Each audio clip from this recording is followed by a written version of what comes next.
എന്ന് നിർദ്ദേശിച്ചയാൾ മറ്റാരുമല്ല, കേരളത്തിന്റെ ഭരണഘടനാ തലവനായിട്ടുള്ള മുഖ്യമന്ത്രി. ഫെയിൽഡ് പ്രോജക്റ്റിനേക്കാളും അപകടമായിട്ടുള്ളത് ഫെയിൽഡ് കോൺസെപ്റ്റ്. ഹൈലൈറ്റ് ചെയ്യപ്പെട്ട ഒരു വിഷയമായിരുന്നു KSRTCയുടെ ഷോപ്പിംഗ് കോംപ്ലക്സാണ് അവിടെ നടക്കുന്ന കെടുകാര്യസ്ഥതയും അഴിമതിയുമെല്ലാം. നമുക്കെല്ലാവർക്കും അറിയാം, ട്രാൻസ്പോർട്ട് എന്ന് പറയുന്നത് വളരെ ലാഭകരമായി നടക്കുന്ന ഒരു ബിസിനസ്സാണ്. അതേപോലെ തന്നെ അഴിമതി സംബന്ധിച്ച കേസുകളിൽ ജാമ്യമില്ലാത്ത തടവാണ് കേസ് നടക്കുന്ന സമയത്തെങ്കിൽ ഗണ്യമായ അഴിമതി കുറയും. നഗരഹൃദയത്തിലുള്ള കണ്ണായ 3.22 ഏക്കർ സ്ഥലം ആലോചിച്ച് നോക്കണം. 50 ലക്ഷം രൂപ വില വന്നെന്ന് പറയുമ്പോൾ തന്നെ ആ ഭൂമിക്ക് തന്നെ ഏതാണ്ട് 230 കോടി രൂപ വില. ആ ഇടപാടിന് നേതൃത്വം വഹിച്ചയാൾ മറ്റാരുമല്ല, കേരളത്തിന്റെ മുഖ്യമന്ത്രിയാണ് എന്നുള്ളതിന്റെ രേഖകളാണ് എന്റെ കയ്യിൽ.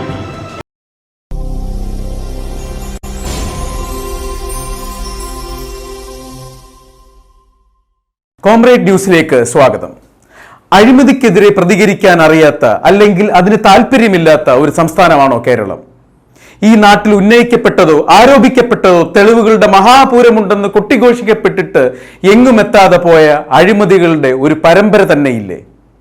മാധ്യമങ്ങൾക്ക് തൽക്കാലത്തേക്കുള്ള TRP ബൂസ്റ്റിനും രാഷ്ട്രീയ സംഘടനകൾക്ക് തൽക്കാല നിലനിൽപ്പിനും അല്ലെങ്കിൽ ലാഭത്തിനും വേണ്ടി മാത്രം ഉന്നയിക്കപ്പെടുകയും ആഘോഷിക്കപ്പെടുകയും പിന്നെ വിസ്മൃതിയിലേക്ക് തള്ളിവിടപ്പെടുകയും ചെയ്യുന്ന ഒരു പ്രഹസനം മാത്രമായി തീരുകയല്ലേ ഇത്തരം ആരോപണങ്ങളും പ്രത്യാരോപണങ്ങളും? ഇവിടെ നഷ്ടത്തിലോടുന്ന ഗവൺമെന്റ് ഡിപ്പാർട്ട്മെന്റുകൾ എത്ര? ട്രിവാൻഡ്രം പ്രസ് ക്ലബ്ബിൽ ആം ആദ്മി പാർട്ടി കേരള ഘടകം KSRTC ടെർമിനൽ അഴിമതിയുടെ ആഴങ്ങൾ തേടി എന്ന പ്രമേയം ആസ്പദമാക്കി സംഘടിപ്പിച്ച അഴിമതി വിരുദ്ധ സെമിനാർ AAP സംസ്ഥാന കൺവീനറും റിട്ടയർഡ് IAS ഉദ്യോഗസ്ഥനുമായ ശ്രീ PC സിറിയക് ഉദ്ഘാടനം ചെയ്തു.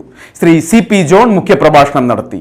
ചർച്ചകൾക്ക് NK Jayakumar, KM Shah Jahan, R Sasidharan, Padmanabhan Bhaskaran, P Mustafa എന്നിവർ നേതൃത്വം നൽകി. ഇതേ വിഷയത്തിലേക്ക് കടക്കുകയാണെങ്കിൽ, വിഷയം അഴിമതിയുടെ ആഴങ്ങൾ തേടി ഈയിടെ കേരളത്തിലെ 2 ആഴ്ച മുൻപ് ഹൈലൈറ്റ് ചെയ്യപ്പെട്ട ഒരു വിഷയമായിരുന്നു KSRTCയുടെ ഷോപ്പിംഗ് കോംപ്ലക്സുകളും അവിടെ നടക്കുന്ന കെടുകാര്യസ്ഥതയും അഴിമതിയുമെല്ലാം. നമുക്കെല്ലാവർക്കും അറിയാം, ട്രാൻസ്പോർട്ട് എന്ന് പറയുന്നത് വളരെ ലാഭകരമായി നടക്കുന്ന ഒരു ബിസിനസ്സാണ്. ഒരു ബിസിനസ്സിനെ സംബന്ധിച്ചിടത്തോളം ഏറ്റവും പ്രധാനപ്പെട്ടത് ക്യാഷ് ഫ്ലോ ആണ്. പണം വരണം. ക്യാഷ് ഫ്ലോ ഇല്ലെങ്കിൽ ബിസിനസ് ലാഭകരമാണെന്ന് പറഞ്ഞിട്ട് കാര്യമില്ല. അപ്പം ക്യാഷ് ഫ്ലോ വരണം ബിസിനസ്സിന്.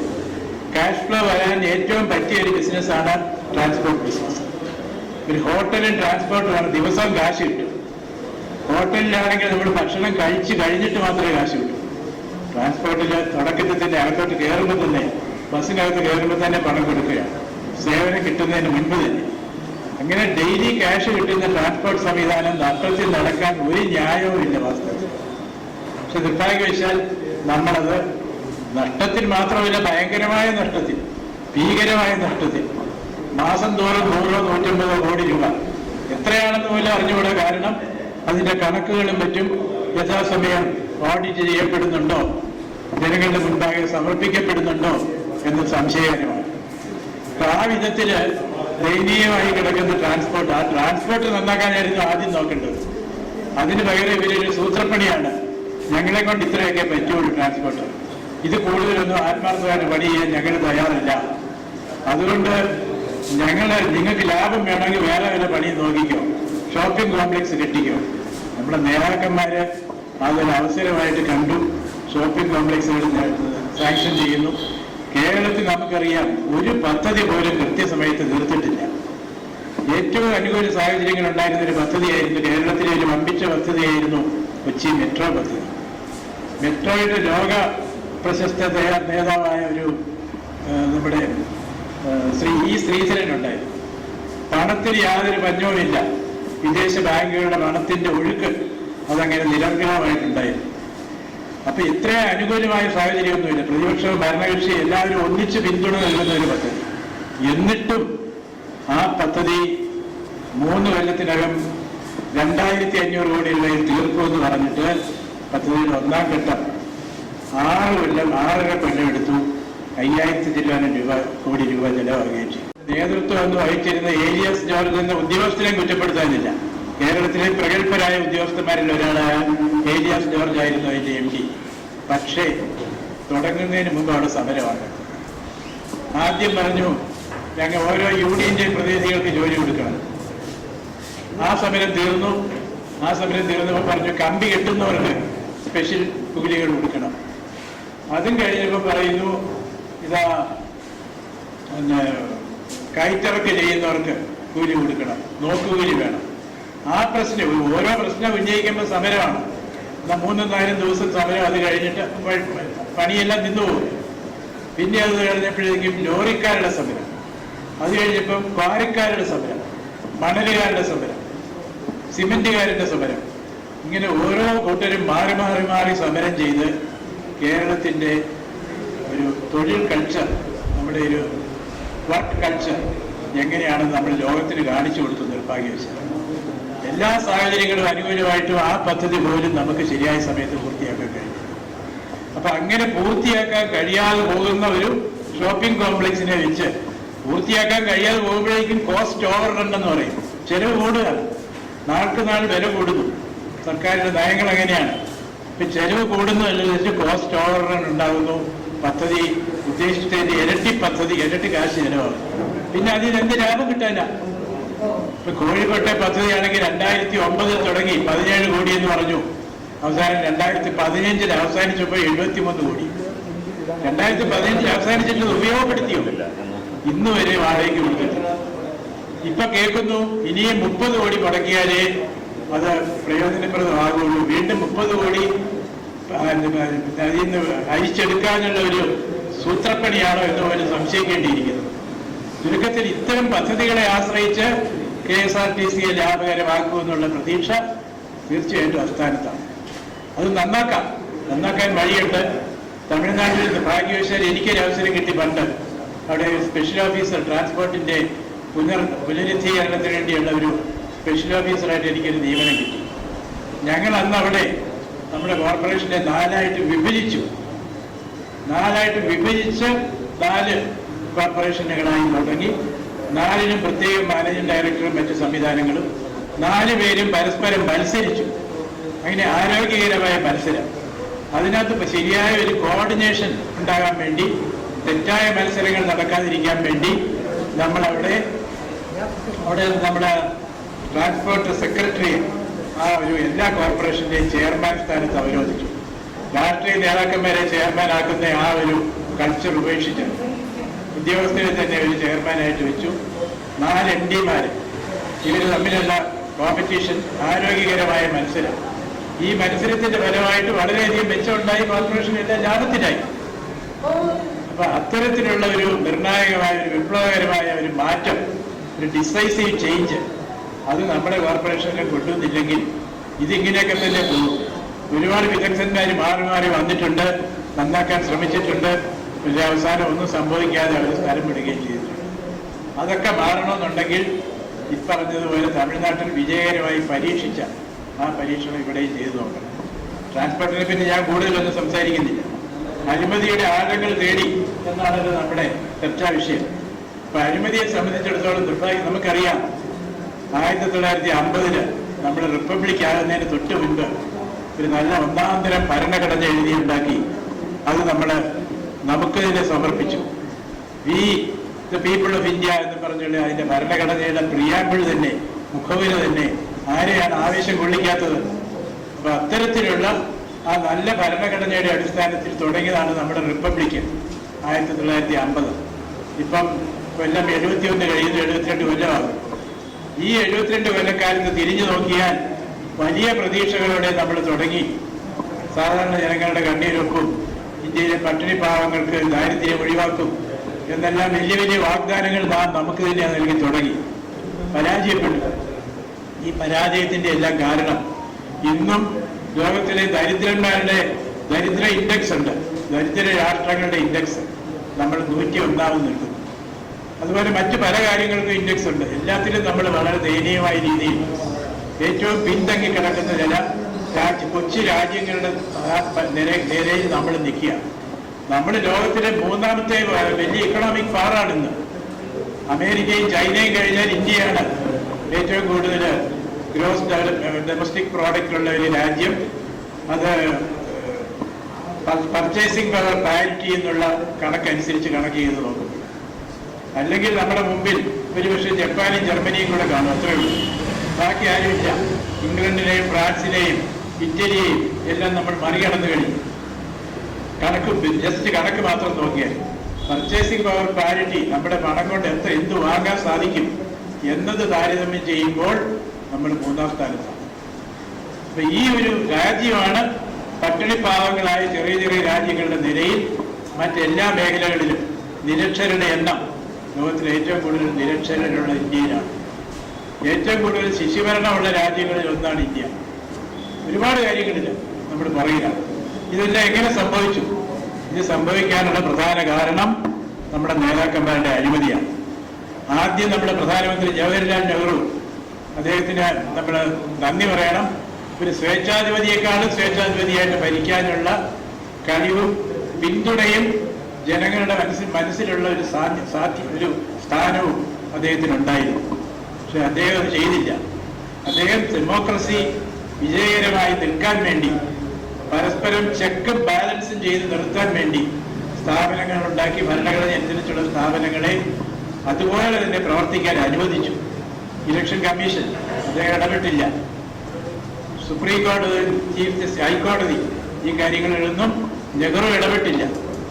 ജനങ്ങളുടെ വിദ്യാഭ്യാസം, IIT-കളും IIM-കളും ഒരു വശത്ത്, വൈദ്യുതി പദ്ധതികളും ജലസേചന പദ്ധതികളും എല്ലാം മറുവശത്ത്. ഭയങ്കരമായ പ്രശ്നങ്ങൾ അന്നുണ്ടായിരുന്നു. പട്ടിണി, മരണം, അതെല്ലാം തടുത്തു. പക്ഷെ അദ്ദേഹം കഴിഞ്ഞ് വന്നവരുടെ സ്ഥിതി എന്തായി?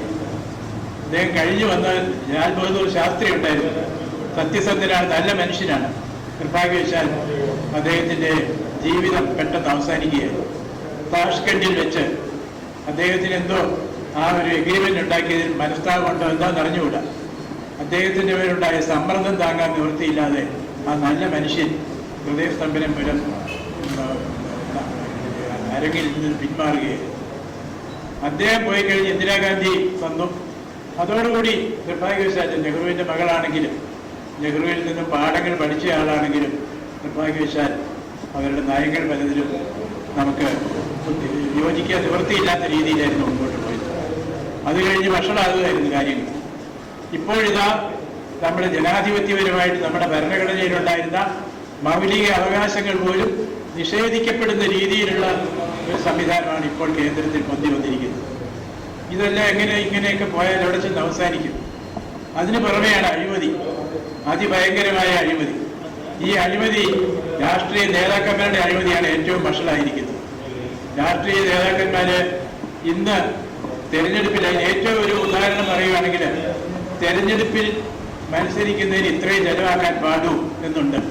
കേരളത്തിൽ എനിക്ക് തോന്നുന്ന അസംബ്ലി മണ്ഡലത്തിലാണ് 30 ലക്ഷം രൂപയാണ്. കേരളത്തിലെ ഒരു കോർപ്പറേഷൻ വാർഡിൽ മേബി 1 ലക്ഷം രൂപയായിരിക്കാം. ഒരു പഞ്ചായത്ത് വാർഡിൽ 15,000 രൂപ വെച്ച് ആയിരിക്കാമെന്ന് എനിക്ക് തോന്നുന്നു. ഇങ്ങനെയുള്ള നിശ്ചിത തുകയുണ്ട് ഒരു തെരഞ്ഞെടുപ്പിൽ മത്സരിക്കുന്ന സ്ഥാനാർത്ഥി ചെലവാക്കാൻ വേണ്ടി. പക്ഷേ ഇന്ന് നിർഭാഗ്യവശാൽ നേരത്തെ സ്വാഗത പ്രാസംഗികൻ ചൂണ്ടിക്കാണിച്ചതുപോലെ കോടിക്കണക്കിന് രൂപ മറിക്കുകയാണ്. ഇങ്ങനെ ചെലവാക്കുന്ന രൂപ മുഴുവൻ വീണ്ടെടുക്കണ്ടേ? അതിനുവേണ്ടി അഴിമതി നടക്കും. ഈ അഴിമതി, ഇപ്പൊ അഴിമതിയുടെ വേരുകൾ എവിടെ, ആഴങ്ങളിൽ ചെന്ന വേരുകൾ എവിടെ എന്ന് ചോദിച്ചാൽ എല്ലാവരും പറയും തെരഞ്ഞെടുപ്പിന്റെ ചെലവുണ്ട് സാറേ, തെരഞ്ഞെടുപ്പിൽ ഞങ്ങൾ പണം മുടക്കിയില്ലെങ്കിൽ എങ്ങനെ ജയിക്കും? നിങ്ങൾ ഉദ്യോഗസ്ഥന്മാർക്ക് ഇതാ 5 കൊല്ലത്തിൽ നിങ്ങളുടെ പെൻഷൻ വരെ ശമ്പളം ഉറപ്പാണ്. ഇത് ഞങ്ങൾക്ക് 5 കൊല്ലത്തെ ചാൻസേ കിട്ടുന്നുള്ളൂ. അത് ഞങ്ങളെ എന്തെങ്കിലും സമ്പാദിച്ചില്ലെങ്കിൽ എന്ത് ചെയ്യും എന്ന് ചില ശുദ്ധാത്മാക്കൾ അവരുടെ ഇടയ്ക്കുള്ളവർ തുറന്നു പോലും പറയുന്ന ഒരു സാഹചര്യമായി തീർന്നിരിക്കുകയാണ്. ഇത് ദയനീയമായ ഒരു സ്ഥിതിയാണ്. ഇത് പരിഹരിക്കാൻ വേണ്ടി എന്താണ് വഴി? പല കമ്മീഷനുകളും കമ്മിറ്റികളും എല്ലാം ഇക്കാര്യം ചർച്ച ചെയ്തിട്ടുണ്ട്. ചർച്ച ചെയ്തവരൊക്കെ അവസാനം എന്താ പറയുന്നത്? ഒരു കൂട്ടര് പറഞ്ഞു, ഒരു കമ്മിറ്റി 2001 ഭരണഘടന ഇതുവരെ എങ്ങനെ നടക്കുന്നുവെന്ന് അസസ് ചെയ്യാൻ വേണ്ടി ഒരു കമ്മിറ്റി ഉണ്ടാക്കിയിരുന്നു. ഭരണഘടനയുടെ 50ാം വാർഷികത്തിന്റെ സമയത്ത് 2001 ആ കമ്മിറ്റിക്കാർ പറഞ്ഞു, ഇതെല്ലാം നമ്മുടെ എല്ലാവർക്കും സർക്കാരിന്റെ, എല്ലാ പാർട്ടിക്കാർക്കും സർക്കാരിന്റെ സഹായം കൊടുക്കണം. ഇന്ദ്രജിത്ത് ഗുപ്ത കമ്മിറ്റി എന്ന് പറഞ്ഞൊരു കമ്മിറ്റി 2003 വന്നു. ആ കമ്മിറ്റിക്കാരും പറയുന്നു സർക്കാർ കൊടുക്കണം, പ്രധാന പാർട്ടികളുടെ സ്ഥാനാർത്ഥികൾക്ക് പണം. അവർ വേറെ ചിലവാക്കണ്ട. പക്ഷെ ഇവരെല്ലാം ഇത്ര ശുദ്ധാത്മാക്കളായിപ്പോയോ, പച്ചവെള്ളം ചവച്ചു കുടിക്കുന്നവരായിപ്പോയോ എന്നാണ് എനിക്ക് അതിശയം. സർക്കാരിന്റെ കാശും അവർ മേടിക്കും, പുറത്തുനിന്ന് പിരിച്ചു കിട്ടാനുള്ളത് അതും കീശയിലാണ്. ഇങ്ങനെ എല്ലാവരും ചതിക്കുന്ന ഒരു സ്ഥിതിയിലേക്കാണ് ഈ ആക്കിയത്. അതിന് പകരം യഥാർത്ഥത്തിൽ തെരഞ്ഞെടുപ്പിന്റെ ചെലവുകൾ നിയന്ത്രിച്ച് അഴിമതിക്ക് പരിഹാരം കാണാൻ ആഗ്രഹിക്കുന്നു, അഴിമതിക്കുള്ള ന്യായീകരണമെങ്കിലും ഒഴിവാക്കാൻ ആഗ്രഹിക്കുന്നവർ പറയേണ്ടത് തെരഞ്ഞെടുപ്പിൽ ചെലവേറിയ പ്രചരണ ഐറ്റംസ് തന്നെ നിരോധിക്കുകയാണ്. ഉദാഹരണമായിട്ട് ഏറ്റവും കൂടുതൽ ചെലവേറിയ ഒരു പ്രചരണ ഐറ്റം ഒരു വണ്ടിയിൽ മൈക്കും കെട്ടിയുള്ള പ്രചരണം, ഉച്ചഭാഷണി കൽപ്പിച്ചുള്ള പ്രചരണം. ആ പ്രചരണത്തിന്റെ വേറെ ആവശ്യമില്ല. ആ പ്രചരണം കൊണ്ട് ശബ്ദ മലിനീകരണം ഉണ്ടാകുന്നു, അനാവശ്യമായ ചെലവ് കൂടുന്നതല്ലാതെ ജനങ്ങൾക്ക് ബുദ്ധിമുട്ടുണ്ടാക്കുന്നതല്ലാതെ ജനങ്ങൾക്ക് ഒരു അറിവ് പുതുതായിട്ട് കിട്ടുന്നില്ല. കേരളത്തിലെ ജനങ്ങൾ പ്രത്യേകിച്ചും വളരെ പ്രബുദ്ധരാണ്. ഓരോ സ്ഥാനാർത്ഥിയുടെയും അയാളുടെ പ്രകടന പത്രികയും അയാളുടെ കർമ്മപരിപാടികളും അയാളുടെ പാർട്ടിയുടെ നയങ്ങളും ഇതെല്ലാം അവർക്കറിയാം. സ്ഥാനാർത്ഥിയുടെ ഗുണഗണങ്ങളും അറിയാം. ഇനി അഥവാ അറിഞ്ഞില്ലെങ്കിൽ തന്നെ പത്രങ്ങളിൽ വരുന്നുണ്ട്, ടെലിവിഷനിൽ വരുന്നുണ്ട്. അപ്പൊ ഈ ചെലവേറിയ ഐറ്റംസ് ആയിട്ടുള്ള ഈ മൈക്ക് കെട്ടിയുള്ള പ്രചരണം, അല്ലെങ്കിൽ മൈക്ക് കെട്ടിയുടെ ഈ വലിയ കൊട്ടിക്കലാശം എന്ന് പറഞ്ഞൊരു ഇടപാട് അവസാന ദിവസം, അത് വലിയ മഹാറാലികൾ, ഇതൊന്നും ആവശ്യമില്ല. ഞാൻ പല വിദേശ രാജ്യങ്ങളിലും പലപ്പോഴും യാത്ര ചെയ്തപ്പോൾ ചിലപ്പോഴെല്ലാം തിരഞ്ഞെടുപ്പ് സമയത്ത് ഇംഗ്ലണ്ടിലും ജർമ്മനിയിലും ഒക്കെ നിന്നിട്ടുണ്ട്. കണ്ടപ്പോൾ മനസ്സിലായി അവിടെ യാതൊരു അനക്കവും ഇല്ല.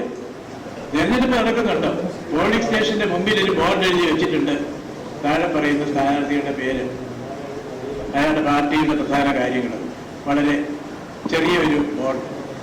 ബഹളങ്ങളൊന്നുമില്ല. ഇവിടെ എന്തിനീ ബഹളം ഉണ്ടാക്കുന്നു? മനഃപൂർവ്വം ബഹളം ഉണ്ടാക്കി പണം ചെലവാക്കാൻ വേണ്ടി ബഹളം ഉണ്ടാക്കി ജനങ്ങളെ പറ്റിക്കുന്നു, പണം പിരിക്കാൻ വേണ്ടി ബഹളം ഉണ്ടാക്കുന്നു. അപ്പൊ ഇതെല്ലാം ബാൻ ചെയ്യണം. ഇത് ഇത്തരത്തിലുള്ള ചെലവേറിയ പ്രചരണ ഐറ്റങ്ങൾ ബാൻ ചെയ്ത് പ്രിന്റഡ് നോട്ടീസ് മാത്രം കൊടുക്കുക. ബാക്കിയുള്ളത് മാധ്യമങ്ങൾ വഴി അറിഞ്ഞുകൊള്ളു, ആളുകൾ പത്രങ്ങൾ വഴി അറിഞ്ഞുകൊള്ളു, ടെലിവിഷൻ വഴി അറിഞ്ഞുകൊള്ളു. അപ്പൊ ആ വിധത്തിൽ കർശനമായ രീതിയിൽ തെരഞ്ഞെടുപ്പ് പ്രക്രിയ ക്രമീകരിക്കാൻ കഴിഞ്ഞാൽ, പക്ഷെ പൂച്ചയ്ക്ക് 6 മണി കിട്ടുമെന്നുള്ളതാണ്. ഇത് സർക്കാർ നമ്മുടെ റിപ്രസെന്റേഷൻ ഓഫ് പീപ്പിൾസ് ആക്ടിൽ ഭേദഗതി വേണ്ടി വരും. അപ്പൊ ഇവര് വേണ്ട ചെയ്യാൻ.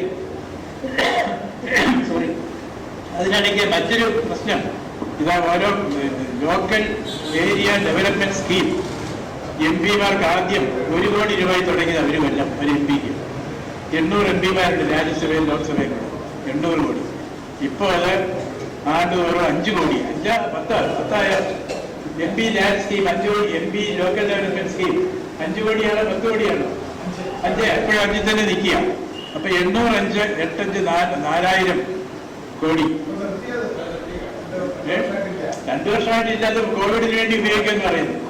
അത് നിർത്തണം, നിരന്തരമായിട്ട് സ്ഥിരമായിട്ട് നിർത്തണം, പിൻവലിക്കണം. അപ്പൊ അതൊരു അഴിമതിക്കുള്ള മറ്റൊരു സോഴ്സ്. ഇങ്ങനെ അഴിമതി നടത്തി നമുക്കറിയാം. MP ഫണ്ട്, വികസന ഫണ്ടിൽ നിന്നും ഉണ്ടാക്കിയത് ബസ് കാത്തു നിൽക്കുന്ന സ്റ്റേഷൻ 8 ലക്ഷം രൂപ. നമുക്ക് വേണ്ട ഇവിടെ 8 ലക്ഷം രൂപ. അതെ, ഈ അംഗങ്ങൾ ഇങ്ങനെ ഒരുപാട് കളികൾ നടക്കുകയാണ്. ഇതെല്ലാം അഴിമതിയുടെ മകുടോദാഹരണങ്ങളായി വിളങ്ങുകയാണ് ഇത്തരം കാര്യങ്ങളെല്ലാം. അതെല്ലാം നമ്മൾ അഴിമതി ഒഴിവാകണമെന്നുണ്ടെങ്കിൽ അതൊക്കെ കട്ട് ചെയ്യണം. ഇതിനെല്ലാം പുറമെ ഈ അടുത്ത കാലത്തൊരു വലിയൊരു അഴിമതി നമ്മുടെ ഇപ്പോഴത്തെ സർക്കാർ ചെയ്തു. എന്താണെന്ന് ചോദിച്ചാൽ ഇലക്ട്രൽ ബോണ്ട് എന്ന് പറഞ്ഞൊരു ഇടപാട്. പണ്ട് 1978 ഒരു സംഗതി നടപ്പിലാക്കി. പൊളിറ്റിക്കൽ പാർട്ടീസിന്, രാഷ്ട്രീയ കക്ഷികൾക്ക് ആരെങ്കിലും സ്വമേധയാ നൽകുന്ന സംഭാവനകൾ, കമ്പനികളാണെങ്കിലും വ്യക്തികളാണെങ്കിലും, ആ സംഭാവനകൾ അതിന്മേൽ അവർക്ക് ടാക്സ് കൊടുക്കേണ്ട കാര്യമില്ല, അവരുടെ വരുമാനമായിട്ട് കരുതുകയില്ല, ടാക്സ് എക്സെപ്ഷൻ കൊടുക്കുന്നു എന്നൊരു നിയമം കൊണ്ടുവന്നു. പക്ഷെ ആ നിയമത്തിൽ 3-4 വ്യവസ്ഥകളുണ്ടായിരുന്നു. ആ നിയമത്തിന്റെ ഒരു വ്യവസ്ഥ എന്തെന്ന് ചോദിച്ചാൽ, അവിടെ അവർക്ക് കിട്ടുന്ന സംഭാവനകൾ 6000 രൂപയിൽ കൂടുതൽ കിട്ടുന്ന സംഭാവന, 6000 അല്ല 20,000 രൂപയിൽ കൂടുതൽ കിട്ടുന്ന സംഭാവന ആയത് വ്യക്തിയിൽ നിന്നാണോ അതിന്റെ വിവരം മുഴുവൻ കൊടുക്കണം. അയാളുടെ പേര്, മേൽവിലാസം, അതുപോലെ കമ്പനികൾ, ഇവരെല്ലാം കിട്ടുന്ന വിവരങ്ങളെല്ലാം സുതാര്യമായി ഓരോ കൊല്ലവും ഇൻകം ടാക്സ് റിട്ടേൺ സമർപ്പിക്കുന്നതിന് തൊട്ട് മുൻപ് ഗവൺമെന്റിന് ഇലക്ഷൻ കമ്മീഷന് സമർപ്പിക്കണം. എന്തുമാത്രം പേര് 20,000 രൂപയിൽ തന്നവരാരൊക്കെ, അവരുടെ പേര്, മേൽവിലാസം, ബാങ്ക് അക്കൗണ്ട്, അതുപോലെ തന്നെ കമ്പനികൾ.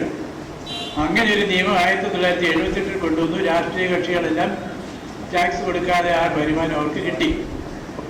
ഇത് നരേന്ദ്രമോദി സർക്കാർ ഒരു കാര്യം മാറ്റം കൊണ്ടുവന്നു. അദ്ദേഹം അധികാരത്തിൽ വന്ന ഉടനെ 2014 തോന്നുന്നു ഒരു മാറ്റം കൊണ്ടുവന്നു.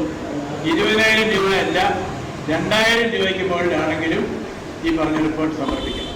നല്ല കാര്യം. അത് സുതാര്യതയാണ്. ബാങ്ക് വില കൊടുക്കാൻ പാടുള്ളൂ എന്ന് പറയുന്നു. പക്ഷേ 2018 ജനുവരി മാസം 2-ാം തീയതി ഒരു പുതിയ നോട്ടിഫിക്കേഷൻ ഇറക്കുന്നു. ഇലക്ടറൽ ബോണ്ട് എന്ന രീതിയിൽ ആർക്ക് വേണമെങ്കിലും വാങ്ങാം. Electoral bond state bank of ഇന്ത്യയിൽ നിന്ന് മാത്രമേ കിട്ടുള്ളൂ. സ്റ്റേറ്റ് ബാങ്ക് ഓഫ് ഇന്ത്യയിൽ പണം കൊടുത്താൽ ആർക്ക് വേണമെങ്കിലും ഇലക്ട്രൽ ബോണ്ട് വാങ്ങാം. ആ വാങ്ങുന്നയാളുടെ പേരുകൾ രഹസ്യമായി പരീക്ഷിക്കപ്പെടും. രണ്ടാമത് ആ ഇലക്ട്രൽ ബോണ്ട് വാങ്ങുന്നയാള് ഏത് രാഷ്ട്രീയ കക്ഷിക്ക് വേണമെങ്കിലും അയച്ചു കൊടുക്കാം. ആ രാഷ്ട്രീയ കക്ഷി ആ ബോണ്ടിനെ ക്യാഷാക്കി മാറ്റുന്നു, ബാങ്ക് മൂലം തന്നെ ക്യാഷാക്കി മാറ്റുന്നു. പക്ഷെ ആ ബോണ്ട് കൊടുത്തത് ആരാണ്? അത് രഹസ്യം. ആ കമ്പനിക്കും ആ കൊടുക്കുന്നയാൾക്കും മാത്രമാണ്. കമ്പനിക്കല്ല, പാർട്ടിക്കും കൊടുക്കുന്നയാൾക്കും മാത്രമാണ്. പാർട്ടിക്കറിയാം എനിക്ക് ഇലക്ട്രൽ ബോണ്ട് തന്നിരിക്കുന്നത് ആരാണ്. അയാളുടെ പേര് ഒരിടത്തും ഇല്ല. അഴിമതി ആരും അറിയാതെ രഹസ്യമായി നടത്തി അത് വെളിപ്പെടാതിരിക്കാൻ വേണ്ടിയുള്ള ഒരു സൂത്രപ്പണിയാണ്. ആരാ പണം കൊടുത്തെന്നുള്ളത് രഹസ്യം. ആരാ ബോണ്ട് വാങ്ങിയെന്നുള്ളതിന് രേഖയില്ല. ബോണ്ട് ആർക്ക് കൊടുക്കുന്നുവെന്ന് അറിവില്ല. അതെല്ലാം ആരോ കൊടുത്ത ഇലക്ട്രൽ ബോണ്ട് കോടിക്കണക്കിന്, ആയിരക്കണക്കിന് കോടിയുടെ ഇലക്ട്രൽ ബോണ്ടുകൾ വിൽക്കുന്നു, കൊടുക്കുന്നു സ്റ്റേറ്റ് ബാങ്ക്. അത് ആരാ വാങ്ങിക്കുന്നോ രേഖയില്ല. അത് ആർക്ക് കൊടുക്കുന്നോ രേഖയില്ല. കിട്ടുന്നവനറിയാം എനിക്ക് ഇല്ലാതെ തന്നിരിക്കുന്നു. ഭരണകക്ഷിയുടെ എല്ലാവിധ അഴിമതികളും മൂടി മറച്ചു വെക്കാനും ഒരിക്കലും പണ്ട് നമ്മൾ കേട്ടിട്ടുണ്ട് ബോഫേഴ്സ് അഴിമതി 64 കോടി രൂപയുടെ സോഴ്സ് കണ്ടുപിടിച്ചിരിക്കുന്നു. ഇറ്റലിയിലുള്ള, സ്വിറ്റ്സർലൻഡിലുള്ള ഇറ്റലിക്കാരൻ ഒരാൾക്ക് കൊടുക്കുന്നു, അയാൾ വേറൊരാൾക്ക് കൊടുക്കുന്നു, ഇങ്ങനെയൊക്കെ. ഇപ്പൊ അതൊന്നും കണ്ടുപിടിക്കാൻ പറ്റില്ല. ഇനി അതൊന്നും ട്രേസ് ചെയ്യാൻ പറ്റാത്ത ഒരു സ്ഥിതിയാണ്. ഇലക്ട്രൽ ബോണ്ട് എന്നുള്ള ഒരു സൂത്രപ്പണി ഒരു വശത്ത് 2,000 രൂപയ്ക്ക് കൂടുതലുള്ളതെല്ലാം ബാങ്ക് വഴി മാത്രമേ നടത്താവൂ എന്ന് നിഷ്കർഷിക്കുന്നു. മറുവശത്ത് ഇതാ കോടിക്കണക്കിന് രൂപ, ഒരു വരിയല്ല, ആയിരക്കണക്കിന് കോടി രൂപയുടെ ബോണ്ടുകൾ ആരാണ് ഏതാണെന്ന് അറിയാതെയും പറയാതെയും ആർക്ക് വേണമെങ്കിലും വാങ്ങാനും കൊടുക്കാനുമുള്ള സൗകര്യം ഉണ്ടാക്കി കൊടുത്തു. സുതാര്യതയ്ക്ക് നേരെ എതിരെ സുതാര്യമായ നിബന്ധനകളുടെ അടിസ്ഥാനത്തിലാണ് ഇൻകം ടാക്സ് സൗജന്യം കൊടുത്തിരിക്കുന്നത്. ആ ഇൻകം ടാക്സ് സൗജന്യം നിഷേധിക്കത്തക്ക രീതിയിലാണ് ഒരു സുതാര്യതയില്ലാതെ. ഇൻകം ടാക്സ് സൗകര്യമൊക്കെ ഉണ്ട്, ഒരു സുതാര്യതയില്ല കിട്ടുന്നു, ഒരു ടാക്സും കൊടുക്കണ്ട. ഈ വിധത്തിലുള്ള ഈ അഴിമതിക്കെതിരായിട്ട് ഇന്ത്യയിലെ രാഷ്ട്രീയ പാർട്ടികൾ എന്തുകൊണ്ടാണ് ശക്തമായ സമരം നയിക്കാത്തതെന്ന് ഞാൻ അതിശയിക്കുക. ഒരുപക്ഷെ ഇതിന്റെ കാര്യങ്ങൾ എല്ലാവർക്കും മനസ്സിലായില്ലയോ എന്ന് ഞാൻ ഭയപ്പെടുന്നു. കോടതിയിലും കൊണ്ടുപോയി എടുക്കുന്ന ഏതോ ഒരു കാര്യത്തിൽ കോടതിയിൽ അത് സീരിയസ് ആയി എടുത്തില്ല. പൊളിറ്റിക്കൽ പാർട്ടീസിന് കൊടുക്കുന്ന സംഭാവനകളിൽ നികുതി ഇല്ലാതെ കൊടുക്കുന്ന ഒരു വശത്ത് സ്ട്രിക്ട്ലി ബാങ്ക് മൂലമേ കൊടുക്കാൻ പാടുള്ളൂ എന്ന് പറയും. മറുവശത്ത് ഇങ്ങനെ ഒരു രേഖയും ഇല്ലാതെ കൊടുക്കണമെന്ന്. അപ്പൊ തുല്യമായിട്ടുള്ള രണ്ട് കാര്യങ്ങൾ തുല്യമല്ലാതെ ചെയ്യുന്നു. ഭരണഘടനയുടെ 14-ാം ആർട്ടിക്കിൾ ഇക്വാലിറ്റി ബിഫോർ ലോ എന്നുള്ള അത് തന്നെ ലംഘിക്കപ്പെടുകയാണ്. മൗലികാവകാശങ്ങളെ ലംഘിക്കുന്ന ഈ ഇലക്ട്രൽ ബോണ്ട് സംവിധാനം അത് എങ്ങനെയും തീർത്ത് പരാജയപ്പെടുത്തണമെന്നാണ് മറ്റ് രാഷ്ട്രീയ പാർട്ടികളോട് നേതാക്കന്മാരോടുള്ള എൻ്റെ അഭ്യർത്ഥന. ഞങ്ങളെ സംബന്ധിച്ചിടത്തോളം ഞങ്ങൾക്ക് വലിയ ശക്തിയൊന്നുമില്ല. ഞങ്ങളിപ്പോൾ കഴിഞ്ഞ കുറച്ച് മാസങ്ങൾ കൊണ്ട് കേരളത്തിലെ ഓരോ ജില്ലയിലും ആം ആദ്മി പാർട്ടിയുടെ ജില്ലാ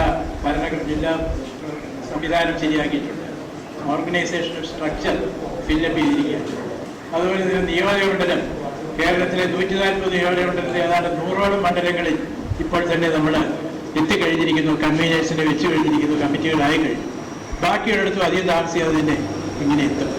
അങ്ങനെയൊക്കെ പല ശ്രമങ്ങൾ എടുത്തിട്ടും പഞ്ചായത്തിലും വാർഡ് തലത്തിലും ആകാൻ ഇനിയും പാടുപെടേണ്ടിയിരിക്കുന്നു. അപ്പം ഞങ്ങളെക്കാളും വളരെ ശക്തിയുള്ള ഇവിടുത്തെ സ്ഥിരപ്രതിഷ്ഠ നേടിയിട്ടുള്ള രാഷ്ട്രീയ പാർട്ടികൾ തീർച്ചയായിട്ടും ഇലക്ട്രൽ ബോണ്ട് സ്കീമിനെ അത് അർഹിക്കുന്ന ഗൗരവത്തോട് തന്നെ എതിർത്ത് കോടതിയിലും പുറത്തും ജനങ്ങളുടെ മധ്യത്തിലും പ്രചരണങ്ങൾ നടത്തി പരാജയപ്പെടുത്തണം എന്നുള്ളതാണ് എൻ്റെ അഭ്യർത്ഥന. ഇതൊക്കെ ഞാൻ കേന്ദ്രത്തിലുള്ള പൊതുവായ ചില കാര്യങ്ങൾ പറഞ്ഞു. ഇനി അഴിമതിയുടെ വേരുകൾ എന്ന് പറയുമ്പോൾ സംസ്ഥാനത്തിൻ്റെ കാര്യവും ഒന്ന് പറയാതെ വിടുന്നത് ശരിയല്ല. അധികം സമയം എടുക്കുന്നില്ലെന്ന് ഞാൻ പ്രതീക്ഷിക്കുന്നു. അതായത് സംസ്ഥാനത്ത് ഇപ്പം നമുക്കറിയാം KSRTCയുടെ കാര്യം നേരത്തെ പറഞ്ഞു. മറ്റനേകം പദ്ധതികൾ, ഇപ്പോൾ ഒരു പുതിയ പദ്ധതി പറഞ്ഞിരിക്കുന്നത് ഏതാണ്? സിൽവർ ലൈൻ പ്രോജക്റ്റ് എന്ന് പറയും. എന്താണ് ഈ സിൽവർ ലൈൻ പ്രോജക്റ്റ്? നമ്മൾ പറയുന്നു തിരുവനന്തപുരത്ത് നിന്ന് കാസർഗോഡ് വരെ 4 മണിക്കൂർ കൊണ്ട് എത്തണം. ഇന്നിപ്പം നമ്മുടെ റോഡുകൾ മുഴുവൻ വളരെ ഒരു വശത്ത് ലോറികളും ബസ്സുകളും ട്രാക്ടറുകളും 3 വീലറുകളും ഓട്ടോറിക്ഷകളും മോട്ടോർ ബൈക്കുകളും കാറുകളും സൈക്കിളുകളും എല്ലാം കൂടി ഒരു മിക്സ്ഡ് ട്രാഫിക്കായിട്ട് അങ്ങനെ കിടക്കുകയാണ്. റോഡുകളെല്ലാം ക്ലട്ടേഡ്, ഗതാഗത കുരുക്ക് കാരണം മുമ്പോട്ട് നീങ്ങാൻ പറ്റുന്നില്ല. മുമ്പോട്ട് നീങ്ങാൻ പറ്റാത്തതുകൊണ്ട് ലോ ഗിയറിൽ വണ്ടി ഓടുന്നു. ഒരുപാട് കാർബൺ വാതകങ്ങൾ അന്തരീക്ഷത്തിലേക്ക് പോകുന്നു. ഈ കാർബൺ വാതകങ്ങളെ ഒന്ന് ലഘൂകരിച്ചെടുക്കാൻ വേണ്ടി ഈ റോഡിൽ നിന്നും ഈ ട്രാഫിക് എല്ലാം റെയിലിലേക്ക് മാറ്റണം. അതുപോലെ തന്നെ ആക്സിഡൻസ്, ഒരുപാട് അപകടങ്ങളുണ്ട്. നമ്മുടെ സിഗ്നലിംഗ് സിസ്റ്റം പഴയ കാലത്തുള്ള ബ്ലോക്ക് സിഗ്നലിംഗ് എന്ന് പറയും. നമ്മുടെ റെയിൽവേ എഞ്ചിനീയർ ആയിരുന്ന അദ്ദേഹം ഇവിടെ ഇരിപ്പുണ്ട്, അവർക്കൊക്കെ അറിയാം. ഒരു തിരുവനന്തപുരത്ത് നിന്ന് വർക്കലയ്ക്ക് ഒരു ട്രെയിൻ പോവുകയാണ്, അടുത്ത സ്റ്റോപ്പ് വർക്കലയാണ്. അത് വർക്കലയിൽ എത്തി അവിടെ നിന്ന് വീണ്ടും പുറപ്പെട്ടു കഴിയുമ്പോൾ മാത്രമേ ഇവിടെ അടുത്ത വണ്ടി വിടുകയുള്ളൂ. ഈ സ്ഥിതിയിലുള്ള ഇടപാടുകൾ അതെല്ലാം മാറ്റി സാറ്റലൈറ്റ് ഓറിയന്റഡ് ഉപഗ്രഹത്തിനാൽ നിയന്ത്രിക്കപ്പെടുന്ന ഇലക്ട്രോണിക് സിഗ്നലിംഗ് സംവിധാനം നടപ്പാക്കിയാൽ ലൈൻ കപ്പാസിറ്റി 3 മടങ്ങ് വർദ്ധിക്കും. നിന്ന നിലയ്ക്ക് കൂടുതൽ ട്രെയിനുകൾ ഒന്നിനു പുറകെ ഒന്നായിട്ട് സുരക്ഷിതമായിട്ട് വിടാൻ കഴിയും. കേരളം മാറിയിരിക്കുന്നു. ഒരു മരംവെട്ട് പദ്ധതി ഉണ്ടായിരുന്നു. കഴിഞ്ഞ തെരഞ്ഞെടുപ്പ് കാലത്ത് ഒരു ഭരണകക്ഷിയിൽപ്പെട്ട ഒരു കക്ഷിക്ക് പണം സമ്പാദിക്കാൻ വേണ്ടി കർഷകരെ സഹായിക്കാൻ എന്ന പേരിൽ, കർഷകരുടെ പേരിൽ അവർ മുതലെടുത്തു. 2 വിധത്തിലും വ്യാഖ്യാനിക്കാവുന്ന ഒരു ഓർഡർ എഴുതി കൊടുത്തു. ഉദ്യോഗസ്ഥന്മാരെ മന്ത്രി പറഞ്ഞത് അങ്ങനെ തന്നെ സ്വീകരിച്ചു, വിട്ടുകഴിച്ചു. ഉദ്യോഗസ്ഥരെ മന്ത്രിയെ പിടിക്കണമെന്നാണ് ഞാൻ പറയുന്നത്. 2 പേരെ ഉത്തരവ്. ഇപ്പം ആരും മിണ്ടുന്നില്ല. പ്രതിപക്ഷ പാർട്ടികൾ ഇറങ്ങുന്നില്ല. മരംവെട്ട് 500 വർഷം പഴക്കമുള്ള തേക്ക് തടികൾ ഇതാ വെട്ടി കടത്തിയിരിക്കുന്നു എന്ന് നമ്മൾ പറഞ്ഞു. ഇപ്പം ആരും മിണ്ടിക്കേൾക്കുന്നില്ല. ഇത്തരം പ്രശ്നങ്ങൾ വിടാതെ പിടിക്കണം, അവസാനം വരെ തുടരണം. അത് ഇങ്ങനെ ഒരുപാട് പരാതികളുണ്ട്, ഒരുപാട് അഴിമതികളുണ്ട്. അതുകൊണ്ട് ഞാൻ കൂടുതലൊന്നും പറയുന്നില്ല. ഞാൻ പറയാൻ ആഗ്രഹിക്കുന്നത് ഇത്രയേ ഉള്ളൂ. ഇനിയും ഒരുപാട് ഉദാഹരണം പറയാനുള്ളതുണ്ട്. ഒരു 5-6 ഉദാഹരണം പറയാൻ തയ്യാറായിട്ടാണ് ഞാൻ വന്നത്. പക്ഷെ സമയക്കുറവ് കൊണ്ട് ഞാൻ നിർത്തുകയാണ്. ബാക്കിയുള്ളവർക്ക് പറയാനുണ്ട് അവരുടെ അഭിപ്രായങ്ങൾ. ഇത്തരം അഴിമതികൾക്കെതിരായിട്ട് ആം ആദ്മി പാർട്ടി അതിൻ്റെതായ എളിയ രീതിയിൽ സത്യസന്ധമായിട്ട് പെരുമാറും. അഴിമതി ചെയ്തവരെ പിടികൂടി നഷ്ടം അവരിൽ നിന്നും വീണ്ടെടുക്കണം. അന്യായമായി സമ്പാദിച്ച സ്വത്തുക്കൾ പിടിച്ചെടുക്കണം. അത് സമൂഹത്തിൻ്റെ സ്വത്താണ്. ആ സ്വത്തുക്കൾ പിടിച്ചെടുത്ത് സമൂഹത്തിന് ന്യായം നേടാൻ വേണ്ടി ആം ആദ്മി പാർട്ടി പാടുപെടും. അത് നമ്മുടെ പാർട്ടി പ്രവർത്തകരും മറ്റുള്ളവരും അത് മനസ്സിലാക്കുക. തീർച്ചയായിട്ടും ജനങ്ങളുടെ പിന്തുണയോടുകൂടി ഞങ്ങൾക്ക് കേരളത്തിലെ രാഷ്ട്രീയ സഭാമണ്ഡലത്തിൽ ഗണ്യമായ ഒരു പങ്ക് വഹിക്കാൻ കഴിയും അടുത്ത ഭാവിയിൽ എന്നാണ് ഞങ്ങളുടെ പ്രതീക്ഷ. കൂടുതൽ ഞാൻ സംസാരിക്കുന്നില്ല. അഴിമതിയുടെ വേരുകളുടെ ചില ദൃശ്യങ്ങൾ മാത്രമാണ് ഞാൻ നിങ്ങളുടെ മുൻപാകെ അവതരിപ്പിച്ചിരിക്കുന്നത്. കൂടുതൽ കാര്യങ്ങൾ അതിന് വരാനുള്ളത് തീർച്ചയായിട്ടും പറയും. അങ്ങനെ ഈ ചർച്ചകളെല്ലാം പ്രശ്നത്തിലേക്ക് ആഴത്തിൽ വെളിച്ചം വീശാനും അഴിമതി ഒഴിവാക്കാൻ എന്തൊക്കെ ചെയ്യണം എന്ന കാര്യങ്ങൾ പറയാനും ഒക്കെ അവസരം ഉണ്ടാകട്ടെ. കഴിഞ്ഞ 7 വർഷത്തെ ഭരണം ആം ആദ്മി പാർട്ടി ഡൽഹിയിൽ നടത്തി. പ്രകടനപത്രികയിൽ പറഞ്ഞ കാര്യങ്ങളും പറയാത്ത കാര്യങ്ങൾ പോലും വാഗ്ദാനങ്ങൾ നിറവേറ്റി. ഇതുവരെ ഒരു അഴിമതി ആരോപണം പോലും കേജ്രിവാളിന്റെ പേരിലുണ്ടായിട്ടില്ല. അത്തരത്തിലുള്ള ഒരു പാർട്ടിയെ പ്രതിനിധീകരിക്കുന്ന നമുക്ക് ധൈര്യമായി അഴിമതിക്കെതിരായി ഒരു നിലപാടെടുക്കാൻ കഴിയും. അതിന് നമുക്ക് ഈശ്വരൻ നമ്മളെ അനുഗ്രഹിക്കട്ടെ. നമ്മുടെ പ്രവർത്തനങ്ങൾ വിജയകരമായിട്ട്. നമ്മുടെ വിഷയം എന്ന് പറയുന്നത് KSRTC ടെർമിനൽ അഴിമതിയുടെ ആഴങ്ങൾ തേടി. KSRTC ടെർമിനൽ സിറിയക് സാറിന്റെ പുസ്തകം കഴിഞ്ഞ സാഹചര്യത്തിൽ ജേർണലിസ്റ്റുകളുടെ ഭാഷയിൽ പറഞ്ഞാൽ ഒരു കൊളുത്ത് മാത്രമാണ്. ആ കൊളുത്തിൽ നമുക്ക് എല്ലാ ഡ്രസ്സും തൂക്കിയിടാം, ഷർട്ടോ ജുബയോ സാരിയോ ഒക്കെ തൂക്കിയിടാം എന്ന് പറഞ്ഞതുപോലെ KSRTC ടെർമിനൽ അല്ല നമ്മുടെ വിഷയം അഴിമതിയാണ്. ഒരു കൊളുത്തായിട്ട് മാത്രം നമ്മൾ KSRTC ടെർമിനലിനെ ഇവിടെ എടുക്കുന്നു എന്ന് മാത്രമേ ഉള്ളൂ. പക്ഷേ സിറിയക് സാറ് ഇവിടെ ഇരിക്കുന്ന സാഹചര്യത്തിൽ ഇതുമായി ബന്ധപ്പെട്ട നിരവധി ആളുകളുണ്ട്. ഷാജഹാൻ ഒട്ടുമിക്കാരും എല്ലാ വിഷയങ്ങളെ കുറിച്ചും, അത് സംഗീതം ചെണ്ട പോലുള്ള വിഷയങ്ങളെ പോലും അദ്ദേഹം വെറുതെ വിട്ടിട്ടില്ല എന്ന് നമുക്കറിയാവുന്ന. അതുകൊണ്ട് അദ്ദേഹം പാട്ട് പഠിക്കണമെങ്കിൽ പാട്ട് പഠിക്കും, ചെണ്ട പഠിക്കണമെങ്കിൽ ചെണ്ട പഠിക്കും.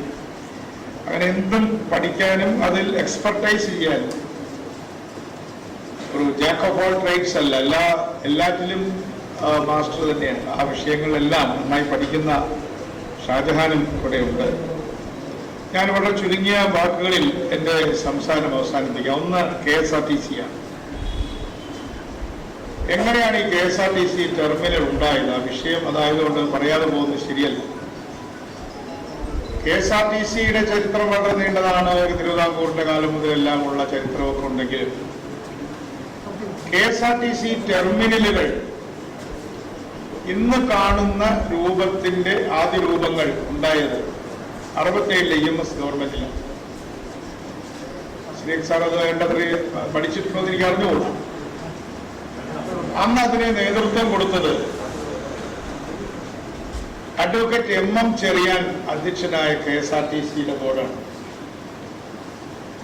അഡ്വക്കേറ്റ് MM ചെറിയാൻ എന്ന് പറയുമ്പോൾ ഡാങ്കയുടെ സെക്രട്ടറി ആയിരുന്നു ഒരു കാലഘട്ടം. അദ്ദേഹത്തിന്റെ സഹോദരനാണ് പിന്നീട് ഗവർണറായ MM തോമസ്. അദ്ദേഹം ചെയർമാനും EK ഇമ്പിച്ചിബാവ മന്ത്രിയുമാണ്. ഇമ്പിച്ചിബാവയെ കുറിച്ച് ആളുകൾ വളരെ സർക്കാസ്റ്റിക് ആയിട്ട് പല കാര്യങ്ങൾ പറയുമെങ്കിലും സിറിയക് സാറിനോട് നേരത്തെ പറഞ്ഞ കാര്യങ്ങളിൽ ഇത്രയും കൃത്യനിഷ്ഠയോടുകൂടി അഡ്മിനിസ്ട്രേഷൻ നടത്തിയ മന്ത്രിമാര് കേരളത്തിൽ വളരെ കുറവായിരുന്നു. അദ്ദേഹത്തിന്റെ 32 മാസത്തെ ഭരണത്തിലാണ്, EMSന്റെ 2ാം മന്ത്രിസഭയുടെ ഭരണത്തിലാണ് എറണാകുളം ടെർമിനൽ, കോഴിക്കോട് ടെർമിനൽ, എന്തിന് Kottarakkara terminal, Kottayam terminal, Thrissur terminal, Thiruvananthapuram ഞാൻ മനഃപൂർവ്വം പറയാത്താണ്, തിരുവനന്തപുരം മോശമല്ല, കൊല്ലം ടെർമിനൽ, ആലപ്പുഴ ടെർമിനൽ എന്ന് വേണ്ട, കണ്ണൂർ വേണ്ടത്ര ഡെവലപ്പ് ചെയ്തിട്ടായിരുന്നു. കോഴിക്കോട് മുതൽ കൊല്ലം വരെ കൊട്ടാരക്കര അടക്കം. ഞാൻ പലപ്പോഴും ചോദിച്ചിട്ടുണ്ട്, എല്ലാവരുടെയും വിചാരം ബാലകൃഷ്ണപിള്ള സാധിച്ചു. ബാലകൃഷ്ണപിള്ളയും ഗണേഷ് കുമാറും ഈ കാര്യത്തിൽ വളരെ അറിവുള്ള ആളുകളാണ്. ഗണേഷ് കുമാറിനെ വിളിക്കണമായിരുന്നു. അപ്പൊ 60കളുടെ അവസാനത്തിലാണ് ഈ ടെർമിനൽ KSRTCക്ക് വേണം എന്ന ഒരു കോൺസെപ്റ്റ് ഉണ്ടായത്. അന്ന് ഞാൻ ഓർക്കുന്നുണ്ട്, അന്ന് KSRTCക്ക് ഡീലക്സ് സർവീസും. ആ ഡീലക്സ് യാത്രക്കാർക്ക് മാത്രമായി എറണാകുളം ടെർമിനലിൽ ഒരു പ്രത്യേക വെയിറ്റിംഗ് റൂമും അന്നത്തെ ലക്ഷറി ആയിട്ടുള്ള സോഫ കമ്പൗണ്ട് ഉണ്ടായിരുന്നു എന്നുള്ളത് സാറ് ഓർക്കുന്നുണ്ടോ എനിക്കറിയില്ല. യാത്രക്കാർക്ക് മൂത്രപ്പുര അല്ലെങ്കിൽ ടോയ്ലറ്റ് സംവിധാനം കെട്ടിടത്തിനകത്ത് കൊടുത്തത് KSRTC. അതിനു മുൻപ് ആ ഒരു സൗകര്യം ഉണ്ടായിരുന്നത് പെരിന്തൽമണ്ണയിലെ ഒരു ബാലകൃഷ്ണൻ എന്ന് പറയുന്ന ഹോട്ടലിലാണ്. ഇപ്പോഴും ഹോട്ടൽ അത് ഈ പറഞ്ഞ പോലെ പാർട്ടിയുടെ, കമ്മ്യൂണിസ്റ്റ് പാർട്ടിയുടെ ഒരു വളണ്ടിയറാണ്, പട്ടാളക്കാരൻ. മറ്റേത് ഈ മലമൂത്ര വിസർജനം എന്നൊക്കെ പറഞ്ഞത് പറയാൻ തന്നെ പാടില്ലാത്തതും വളരെ ഗോപ്യമായി എവിടെയെങ്കിലുമൊക്കെ പോയി ചെയ്യുന്നതായിട്ടൊരു കാര്യം. ഈ ബസ് സ്റ്റാൻഡിലൊന്നും അതിനുള്ള ഫെസിലിറ്റി ഒന്നുമില്ല. അപ്പൊ ഏതാണ്ട് 54 കൊല്ലം മുമ്പാണ് KSRTC ടെർമിനൽ ഉണ്ടായത്. ഇന്നും എറണാകുളത്തുള്ള KSRTC ടെർമിനൽ നമ്മളെ കൊണ്ട് പറ്റുന്ന തരത്തിലേക്ക് അത് മോശമാക്കിയിട്ടുണ്ടെങ്കിൽ പോലും ഇപ്പോഴും അവിടെ നിൽക്കുക, അര നൂറ്റാണ്ട് കഴിഞ്ഞു. അപ്പൊ അങ്ങനെ ഒരു ചരിത്രം KSRTCക്ക് ഉണ്ട് എന്നുള്ളത് മറന്നു പോകരുത്. പക്ഷെ അതെല്ലാം ഡീജനറേറ്റ് ചെയ്ത് കേടുവന്ന് KSRTC നഷ്ടത്തിലായി, ഏതൊരു കോൺക്രീറ്റ് കെട്ടിടവും ഒരു പഴക്കം കൊണ്ട് മോശമായി. ഇപ്പോഴും നിങ്ങൾ കൊട്ടാരക്കര ബസ് സ്റ്റാൻഡിൽ പോയാൽ, ഞാനിപ്പോ അടുത്ത കാലം വരെ ബസ്സിൽ പോകുന്ന ഒരു ആളാണ്. ഞാൻ ഈ പറയുന്ന മിക്കവാറും സ്റ്റാൻഡിലുകൾ തുടങ്ങിയിട്ടുള്ളൂ. അതിശക്തിയില്ലാതെ, യാതൊരു അതിശക്തിയോ ത്യാഗത്തിന്റെ പര്യായം ഒന്നും അല്ലാതെ സുഖമായിട്ട് തുടങ്ങി. അതേ ഒരു കാര്യം കൂടെ ചെയ്തു, എല്ലാ സ്ഥലത്തും ദേശാഭിമാനിക്ക് ഒരു ബുക്ക് സ്റ്റോൾ കൊടുത്തു. അത് ബിജുവായിട്ട് അതൊന്നൊരു പ്രശ്നമല്ല. അവിടെ ഇപ്പോഴും എല്ലാ സ്റ്റാൻഡിലും ദേശാഭിമാനിക്ക് ഒരു ബുക്ക് സ്റ്റോൾ കാണാം. ഞങ്ങളുടെ ഒരു കേന്ദ്രം കൂടിയായിരുന്നത്. അവിടെ പോവാൻ ഒരു കടം വാങ്ങിക്കുകയൊക്കെ ചെയ്യാറുണ്ട്. അത് വേറെ കഥയാണ്. എന്തായാലും ഈ ടെർമിനുകൾ, ഇന്ന് കാണുന്ന ടെർമിനുകളുടെ ആവിർഭാവം 54 കൊല്ലം മുമ്പാണ്. വാസ്തവത്തിൽ ആ ടെർമിനലുകൾ അതിന്റെ പർപ്പസ് കൃത്യമായി നിർവഹിച്ചതിന് ശേഷം മരിച്ചു കഴിഞ്ഞു. ഇപ്പൊ അവരുടെ ലൈഫ് ആഫ്റ്റർ ഡെത്താണ്, അവരുടെ മരണാനന്തര ജീവിതം നയിച്ചുകൊണ്ടിരിക്കുകയാണ് ആ കെട്ടിടങ്ങളൊക്കെ തന്നെ.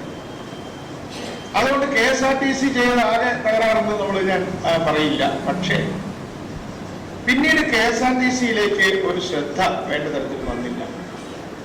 അങ്ങനെ ഇരിക്കുന്ന സാഹചര്യത്തിലാണ് ഒരിക്കൽ ഗണേഷ് കുമാർ, നിങ്ങൾ വിളിച്ചതിന് എനിക്ക് സന്തോഷം, ഗണേഷ് കൂടെ വേണ്ടായിരുന്നു.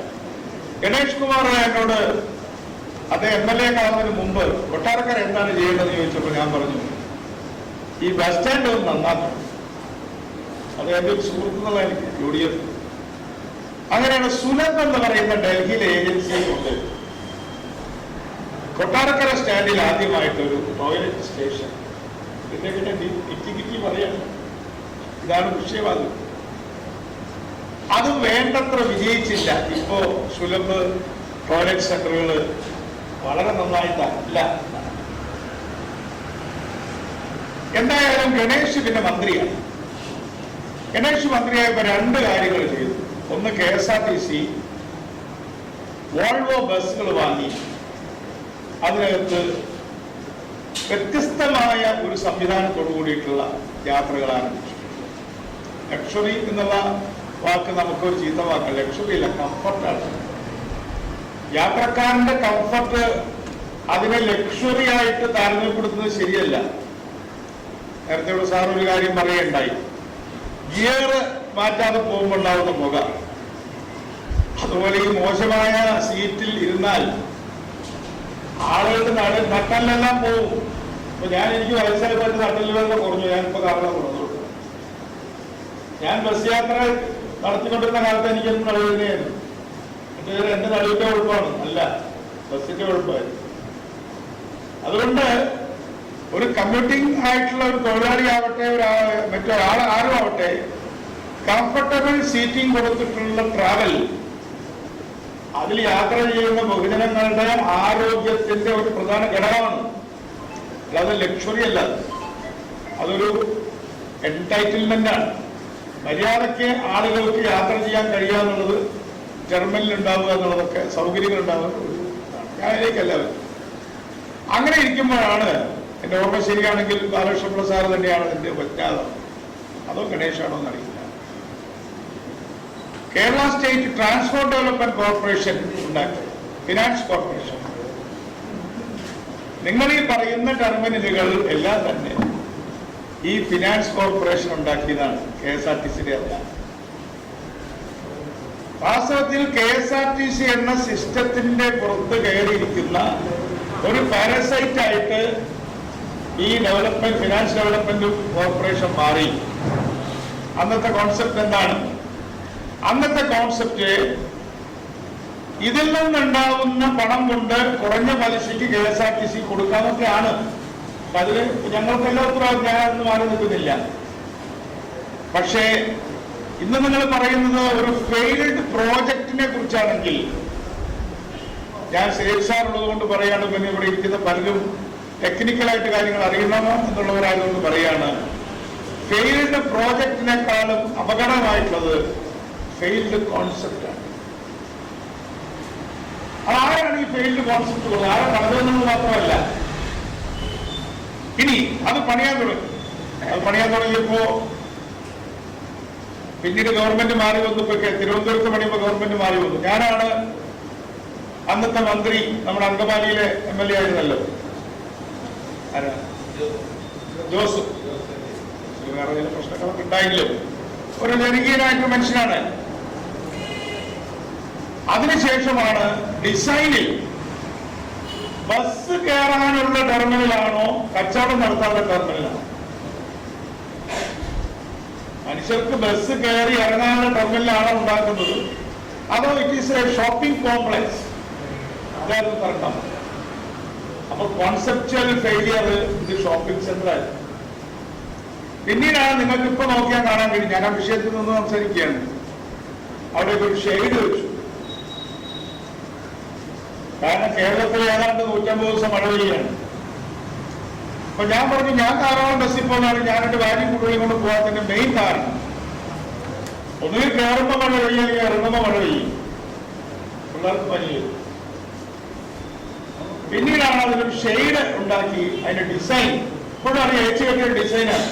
നിങ്ങൾ പഠിച്ചാൽ അറിയുന്നുണ്ടോ? നിങ്ങൾ വിഷയം വെക്കുമ്പോൾ അതിന്റെ അതെന്ന് പറഞ്ഞോ, അല്ല വെറുതെ എന്ന് പറഞ്ഞിട്ട് കാര്യമില്ല. അപ്പൊ അതിലൊരു ഡിസൈൻ ഫെയിലിയർ ഉണ്ടായി, ഒരു കോൺസെപ്റ്റ് ഫെയിലിയർ ഉണ്ട്. ഇപ്പൊ കൺസ്ട്രക്ഷൻ ഫെയിലിയർ. അപ്പൊ ഫെയിലിയർ 3 തരത്തിലാണ്. ഇമ്പിച്ചിനോവയുടെ ഡിസൈനും കോൺസെപ്റ്റും കൺസ്ട്രക്ഷനും ഫെയിലിയർ ആയിരുന്നില്ല അന്നത്തെ. ഇതാണ് ഡിഫറൻസ്. അപ്പൊ അന്നത്തെ കാലം എത്രയോ എഞ്ചിനീയർമാരും എത്രയോ ആളുകൾ IAS ഓഫീസർമാരും ഒക്കെ വന്നു. അവരൊന്നും തന്നെ ഇതിന്റെ അവർ പറയും, ഞങ്ങള് അതിനൊരു IAS ഉദ്യോഗസ്ഥന്മാരുടെ ഒക്കെ ഒരു ഇതെന്താന്ന് പറഞ്ഞാൽ ഞങ്ങൾ മൈക്രോ മാനേജ്മെന്റിനില്ല. സാറുകളോട് പറയാം, മൈക്രോ മാനേജ്മെന്റ് വളരെ പ്രധാനമാണ് കോൺസെപ്റ്റ്. ഒരാൾ പ്ലാൻ വരയ്ക്കുമ്പോ 1 സെന്റിമീറ്റർ തെറ്റി വരച്ചാൽ 10 നില കെട്ടിടവും പറ്റില്ലേ? അതുകൊണ്ട് വളരെ മൈക്രോ മാനേജ്മെന്റും മൈക്രോ ആയിട്ടുള്ള കാര്യങ്ങൾ നോക്കണമെന്ന് സാറിനോട് ഞാനൊക്കെ പറയുന്നത് IAS കോച്ചിങ് സെന്റർ വരെ പഠിപ്പിക്കേണ്ട ഒരു കാര്യമാണ്. എല്ലാവരും പ്രോജക്ട് വാല്യൂവിനെ കുറിച്ചാണ് പറയുന്നത്. ആരാണ് ഈ പ്രോജക്ട് കൺസീവ് ചെയ്തത്? കൺസീവ് ചെയ്താരാണ്? ആ കൺസീവ് ചെയ്തതിലെ ഫെയിലിയർ, അത് കഴിഞ്ഞ് അതിന്റെ ഡിസൈൻ ഫെയിലിയർ, പീപ്പിൾ ഫ്രണ്ട്ലി അല്ല. KSRTC ഒരു ടെർമിനൽ ഉണ്ടാക്കുമ്പോൾ അത് പാസഞ്ചർ ഫ്രണ്ട്ലി ആയിരിക്കണം, അല്ലാതെ അത് ബിസിനസ് ഫ്രണ്ട്ലി അല്ല എന്നത് ഒന്നാമതായിട്ട്. രണ്ടാമതായിട്ട് നമുക്ക് വരുമാനം ഉണ്ടാക്കണം. ഇപ്പൊ നിങ്ങളുടെ ഒരു സ്റ്റഡി, നിങ്ങളിപ്പോ ഒരു പാർട്ടി നിങ്ങളുടെ വിഷയത്തെ ഞാൻ അപ്രീഷിയേറ്റ് ചെയ്യാം. ഞാൻ വേണുഗോപാലിനോട് അഭ്യർത്ഥിക്കുകയാണ്, ഞാൻ വരാം, നമുക്ക് തമ്മാനോടൊന്ന് പോയി നോക്കാം. എന്നോടാണ് സാറിന് വളരെ നന്നായി, ഷാജഹാൻ ടീമിന്റെ കുറച്ചുകൂടെ നന്നായി. എന്തുകൊണ്ടത് ഫെയിൽ ചെയ്തു? അത് വട്ടത്തല പറഞ്ഞിട്ടുള്ളത് ആരാ? വട്ടത്തിലെ ഓഫീസോട്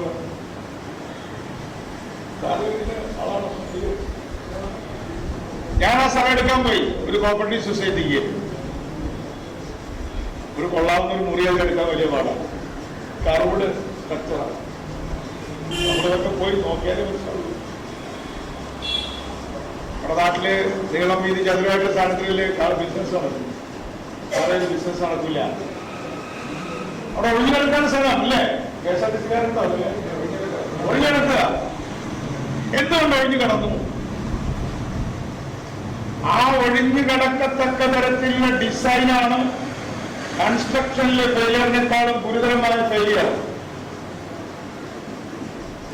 കൺസ്ട്രക്ഷൻ ഫെയിലിയറിന് നിങ്ങൾക്ക് കോൺട്രാക്ടറെങ്കിലും പിടിക്കാം. എങ്ങനെ അത് ഒഴിഞ്ഞു കിടന്നു? അതും തിരുവനന്തപുരത്തിന്റെ ചിഹ്നങ്ങളിൽ ഒന്നായിട്ട് ഇപ്പൊ അത് മാറി. ഏത് ഫോട്ടോയില് അകത്ത് കയറിയൊന്നുമില്ല. ഒരു തൊണ്ടാണത്. KSRTC ടെർമിനൽ, തിരുവനന്തപുരം ടെർമിനൽ ഒരു ചിരട്ടയാണ്, തേങ്ങയല്ല. ചിരട്ട എടുത്ത് വെച്ചാൽ തേങ്ങയുടെ ഗുണം കിട്ടുമോ? ഇനി ഞാൻ എന്നിട്ട് അവിടെ കെട്ടിടം എടുക്കാന്ന് വിചാരിച്ചു. 2000 സ്ക്വയർ ഫീറ്റ് പറഞ്ഞാൽ എടുക്കാൻ പറ്റാത്ത വില. അപ്പൊ അത് ചില ഉദ്യോഗസ്ഥന്മാരും കൂട്ടരും മന്ത്രിമാരും എല്ലാം ബോധ്യപ്പെടുത്തി. തമ്പാനൂരിൽ സ്ക്വയർ ഫീറ്റിന് 50 ഒക്കെ. ഇവിടെ 50. അപ്പൊ അത് അവസാനത്തെ കാര്യമാണ്. അതിന്റെ യൂട്ടിലിറ്റിക്ക് വേണ്ടി നിങ്ങൾ ഈ നഗരത്തിൽ, ഞാൻ ഒരു കോപ്പറേറ്റീവ് സൊസൈറ്റി എനിക്ക് 1-2 ലക്ഷം റുപ്യ വാടക കൊടുക്കുന്ന ഒരാളാണ്. വാടകയെ കുറിച്ചൊരു ഐഡിയ വേണ്ടേ? നിങ്ങൾ കോട്ട് ചെയ്യാൻ പറയണ്ടേ? നിങ്ങൾ ബേസ് പ്രൈസ് നിശ്ചയിച്ച് 10 രൂപ അല്ലെങ്കിൽ 20 രൂപ ബേസ് പ്രൈസ് നിശ്ചയിച്ച് നിങ്ങൾ കൂടുതൽ കൊടുക്കണ്ടേ? അതിനു പകരം KSRTC ടെർമിനലുകൾ അണ്ടർ യൂട്ടിലൈസ്ഡ് ആയി എന്താ സംഭവിക്കുക? അതിന്റെ ഫിനാൻഷ്യൽ മോഡല് ഒളിഞ്ഞുപോയി. അത് പൈസ തിരിച്ചു കിട്ടുമോ? ഒന്നും കിട്ടൂല.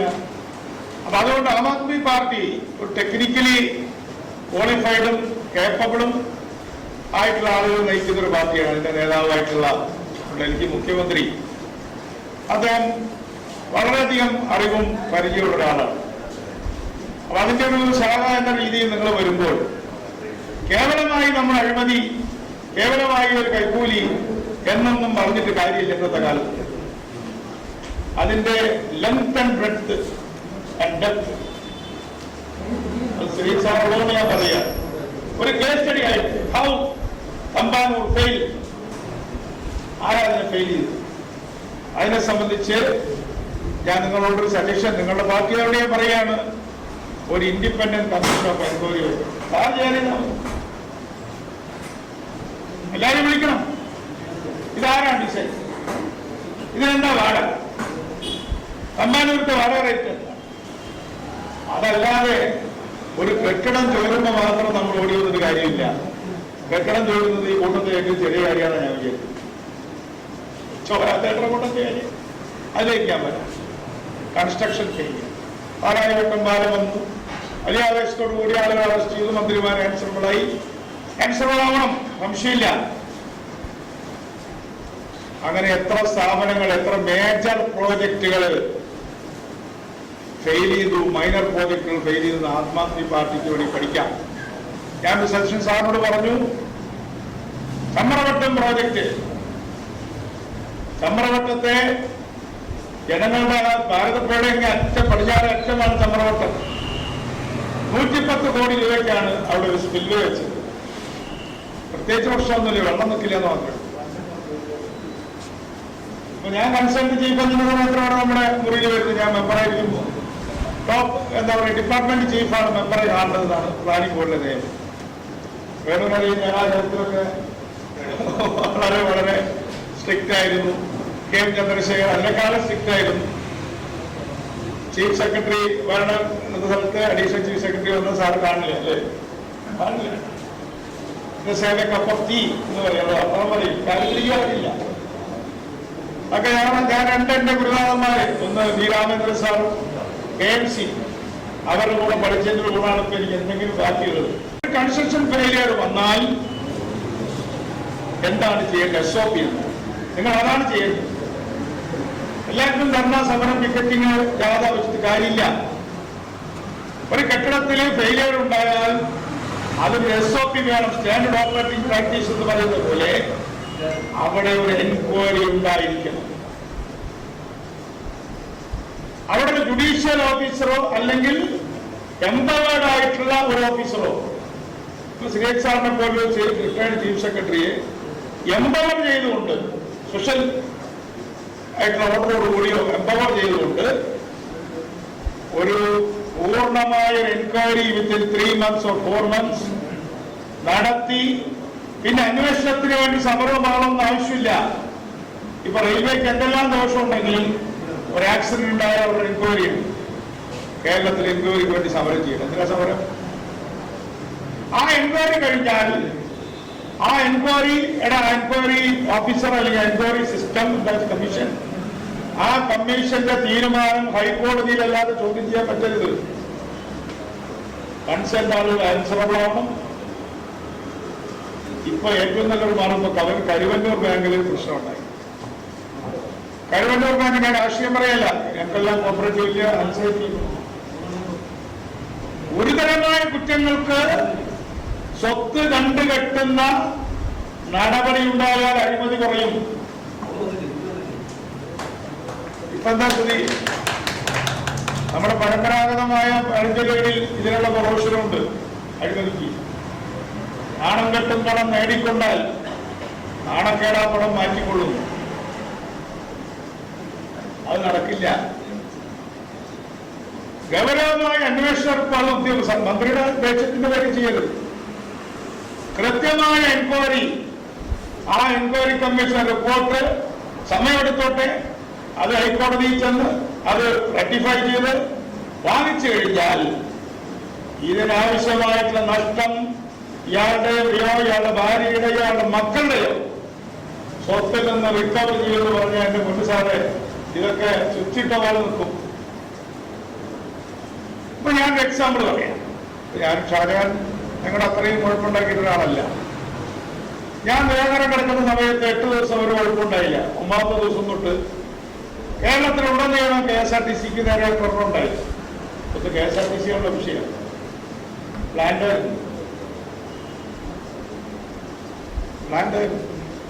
അതിന്റെ ചീഫ് ഓഫ് സ്റ്റാഫ് എന്ന് പറയുന്നത് നമ്മുടെ ശിവൻകുട്ടിക്ക് ഇവിടെ. ഞാൻ എന്നെ കുറിച്ച് പറയും. അത് നഗരങ്ങളിലുള്ള എല്ലാ പ്രവർത്തനമാണ്. അവരറ്റാക്കാണ്, ഗവൺമെന്റിനെതിരായിട്ടുള്ള അറ്റാക്കാണ്, ഗവൺമെന്റിനെ പ്രസ് ചെയ്യാൻ. കലാപമാണത്. അതിന് പ്രത്യേകിച്ച് കലാപത്തിന്റെ നിയമമേ ഉള്ളൂ. IPC CRPC ഒന്നും ബാധകമല്ല. യു ആർ ഓൺ റൈറ്റ് നിയമമാണ്. എഡ്യൂക്കേഷന്റെ നിയമമാണ്. അപ്പൊ അതിലൊന്നും ഒരു കുറ്റബോധമുള്ള ആളല്ല ഞാൻ. അത് ഗവൺമെന്റിനെതിരായിട്ട് സമരമാണ്. 8 ദിവസവും അനങ്ങിയില്ല. KSRTC ബസ്സുകള് 100ഓളം ബസ്സാണ് ഒരു ദിവസം പൊളിഞ്ഞു. ഇവിടെ പഴയ ആൾക്കാർക്ക് അത് വേറെ. ഞാൻ പറഞ്ഞു വന്നത് കഥ പറയാനല്ല. ഇപ്പൊ എന്താ നടക്കാത്തത്? ഒരു KSRTC ബസ് പൊട്ടുന്നുണ്ട്. ഒറ്റ നിയമമാണ്. പൊതുമുതൽ നിശ്ചീകരണ നിയമം വന്നപ്പോൾ ജാമ്യം കിട്ടാൻ പൈസ കെട്ടിവെക്കണം. അപ്പൊ നിങ്ങൾ നമ്മളിതിനെ കുറിച്ച് വെറുതെ ലാമന്റ് ചെയ്തിട്ട് കാര്യമില്ല. ലോ വരണം. അതാണ് പ്രശ്നമെങ്കിൽ ഇന്നിപ്പോ ഒരു പൊതുമുതലും നശിക്കുന്നില്ല. കാരണം എന്താ? ശിക്ഷിച്ചിട്ടല്ല, ജാമ്യം കിട്ടി. അതേപോലെ തന്നെ അഴിമതി സംബന്ധിച്ച കേസുകളിൽ ജാമ്യമില്ലാത്ത തടവാണ് കേസ് നടക്കുന്ന സമയത്തെങ്കിൽ ഗണ്യമായ അഴിമതി കുറയും. എന്താ പ്രശ്നം? ഒരു കേസ് വന്നു, ഫോട്ടോ വന്നു, 3 ദിവസം 4 ദിവസം കഴിഞ്ഞു. നാണം കെട്ടും പണം നേടിക്കൊണ്ടാൽ എന്നുള്ള തീയതി അനുസരിച്ച് കേസൊക്കെ നടത്തി. കേസ് നടത്താൻ 1 കോടി രൂപ, കിട്ടിയത് 50 കോടി, നഷ്ടം കേസ് നടത്താൻ ആകെ ചെലവ് 5 കോടി, ലാഭം 45 കോടി. വാരമെടുക്കാൻ. അതുകൊണ്ട് കർശനമായ നിയമങ്ങൾ ഇതിനകത്തുണ്ടാകും. അവസാനത്തെ ഒരു കാര്യം കൂടെ ഞാൻ പറയാം. അഴിമതിയെ കുറിച്ച് മാത്രമേ ഞാൻ പറയൂ. അഴിമതിയിൽ വേറൊരു രംഗമുണ്ട്. ഇപ്പൊ ഒരു സഹകരണ സംഘം, ഞാൻ സഹകരണ സംഘത്തിൽ നിൽക്കുന്ന ഒരാളാണ്. ഒരു സഹകരണ സംഘത്തിന്റെ ഒരു പ്യൂണിനെ വെക്കാൻ ഇപ്പൊ എങ്ങനെ അഴിമതി എന്നറിയോ സാറിന്? വെക്കുന്ന ആളുടെ സർവീസിനനുസരിച്ചാണ് കാശ് ഉപയോഗിക്കുന്നത്. 20 വയസ്സായവർക്ക് 38 സർവീസില്ലേ? 40 വയസ്സായവർക്ക് 18 വർഷമല്ലുള്ളൂ. ഒരു വർഷത്തിന് ഇത്ര രൂപ? ഒരു വർഷത്തിന് 50,000 രൂപ. ഒരു വർഷം നിങ്ങൾക്ക് ശമ്പളം കിട്ടില്ലേ? ഇതിന് പെൻഷൻ കിട്ടില്ലേ എന്ന് ഞാൻ കേൾക്കുന്നു പല സ്ഥലത്തും. എന്തിന്? അപ്പോ ആ അഴിമതിയുടെ പ്രശ്നം എന്താ? അഴിമതിയുടെ വേരുകൾ എന്നുള്ളതിൽ ഞാൻ പറയാണ്. ഇതിലെ കോൺസെപ്റ്റിന്റെ പ്രശ്നമില്ല, കൺസ്ട്രക്ഷന്റെ പ്രശ്നമില്ല, ഒന്നൊരു പ്രശ്നം. എല്ലാം പക്ക നന്നായി നടക്കുന്നൊരു സംഘം. അതിൽ ഞാൻ ക്ലർക്കിനെ വെക്കുമ്പോൾ 15 ലക്ഷം രൂപ വാങ്ങിയാൽ ഈ സംഘത്തിന് വല്ല പ്രശ്നമുണ്ടോ? ബുക്ക് ഓഫ് റെക്കോർഡ്സ് വല്ലതും ഉണ്ടോ? ബുക്ക് ഓഫ് റെക്കോർഡ്സ് ക്ലീൻ ആണ്. അപ്പൊ ബുക്ക് ഓഫ് റെക്കോർഡ്സ് ക്ലീൻ ആയാലും അഴിമതിക്ക് സ്കോപ്പ് ഉണ്ട്. എന്താ പ്രൈവറ്റ് സ്കൂളിലെ മോളെ നടക്കുന്നപ്പോ എല്ലാ സ്ഥലത്തും പൈസ മേടിക്കുന്നുണ്ട്. അവർക്ക് അറിഞ്ഞുകൂടാത്തത്. അത് ഏറ്റവും മാന്യമായിട്ട് ചെയ്യുന്ന NSS ആണ്. അവർക്കൊരു സിസ്റ്റം ഉണ്ട്. അവർ 15 വാങ്ങിക്കുന്നുള്ളൂ എന്നാണ് പറയുന്നത്. ഞാൻ പരസ്യമായിട്ട് പറയാം, അതിനവിടെ ആരും പേഴ്സണലായിട്ട് നടക്കുന്നില്ല. SN സ്ഥലത്ത് ലേലമാണ്. 65 ലക്ഷം രൂപ വരെ കൊടുത്തിട്ടുണ്ട്. എൻക്വയറി ഉണ്ടോ? പല സ്ഥലത്ത് ഇപ്പോ അഡ്മിഷന് ഇപ്പൊ ആരും മാനേജ്മെന്റ് ഒന്നും പൈസ കൊടുക്കുന്നില്ല. സാറിന് അറിയാമോ? അത് വലിയ മെനക്കെട്ടില്ല ചെയ്യാൻ പാവപ്പെട്ട ആൾക്കാരുടെ 500 രൂപ 5000 രൂപ അത് ലേലം കൊടുക്കുക. ഒരു കോളേജിന്റെ അഡ്മിഷൻ ലേലം കൊടുക്കുക. അപ്പൊ അയാൾ കഴിഞ്ഞ പ്രാവശ്യം കിട്ടിയ കാഴ്ച വെച്ചിട്ട് ലേലം പിടിക്കും. ആ ലേലത്തോട് ആദ്യം അടയ്ക്കണം. പിന്നെ അയാൾക്ക് ആ പൈസ കിട്ടണ്ടെങ്കിൽ അയാൾക്ക് ഫ്രീ ആയിട്ട് അഡ്മിഷൻ കൊടുക്കാം. നമുക്ക് വല്ല പ്രശ്നമുണ്ടോ? ക്രിസ്ത്യൻ മാനേജ്മെന്റ് മോശമാണോ? മറ്റ് സമുദായ സംഘടനകൾ മോശമാണോ? പൊതുവെ കാത്തലിക് ഇൻസ്റ്റിറ്റ്യൂഷൻസ് ഇത്തരത്തിൽ കുറവാണെന്നാണ് ഞാൻ കേട്ടത്. ക്രിസ്ത്യൻ ഇൻസ്റ്റിറ്റ്യൂഷൻസ് ആയാലും മൈനോറിറ്റി ഇൻസ്റ്റിറ്റ്യൂഷൻസ് ആയാലും കാശ് വാങ്ങിക്കുകയാണ്. ചെറിയ കാശല്ല. ഒരു സ്കൂളിലെ ടീച്ചർക്ക് 50 ലക്ഷം 60 ലക്ഷം രൂപ വെച്ച് വാങ്ങിക്കുകയാണ്. ഈ അനുമതി എങ്ങനെ നിർത്തും? കൃത്യമായി നിർത്താൻ കഴിയും.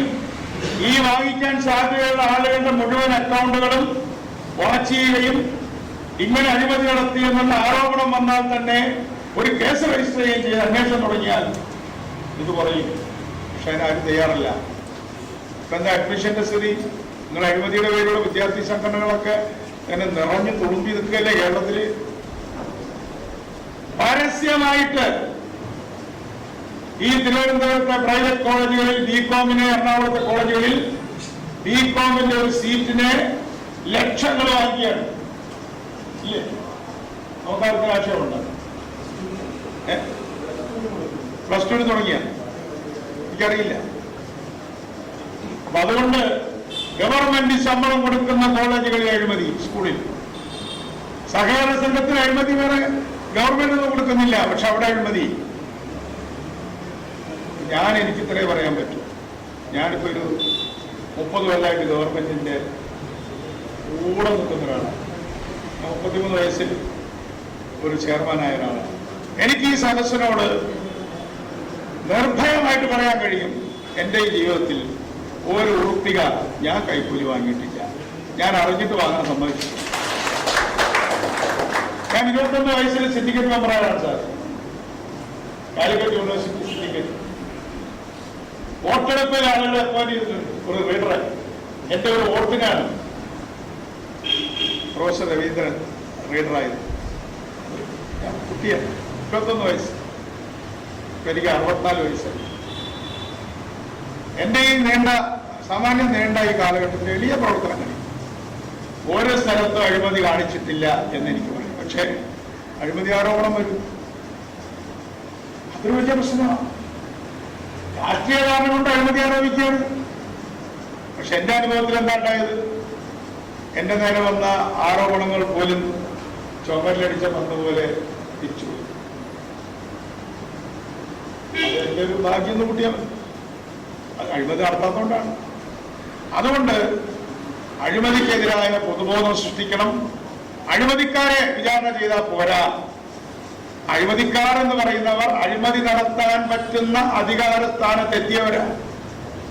മറ്റൊരു പലരും അഴിമതി നടത്താത്തതുകൊണ്ടാണ്.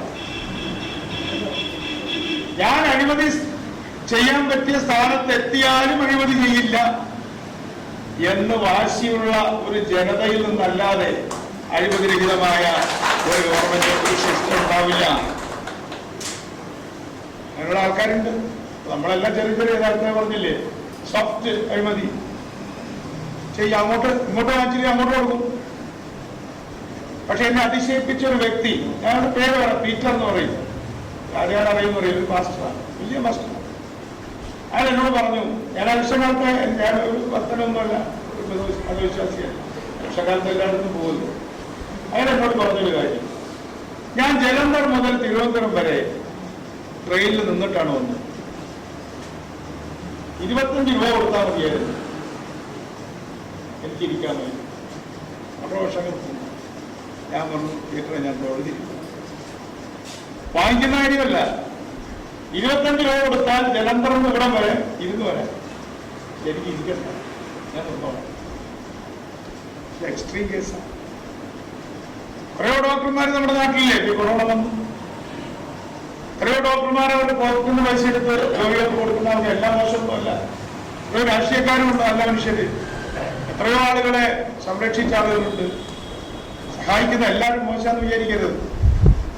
അപ്പൊ അവരുടെ എണ്ണം കൂട്ടണം.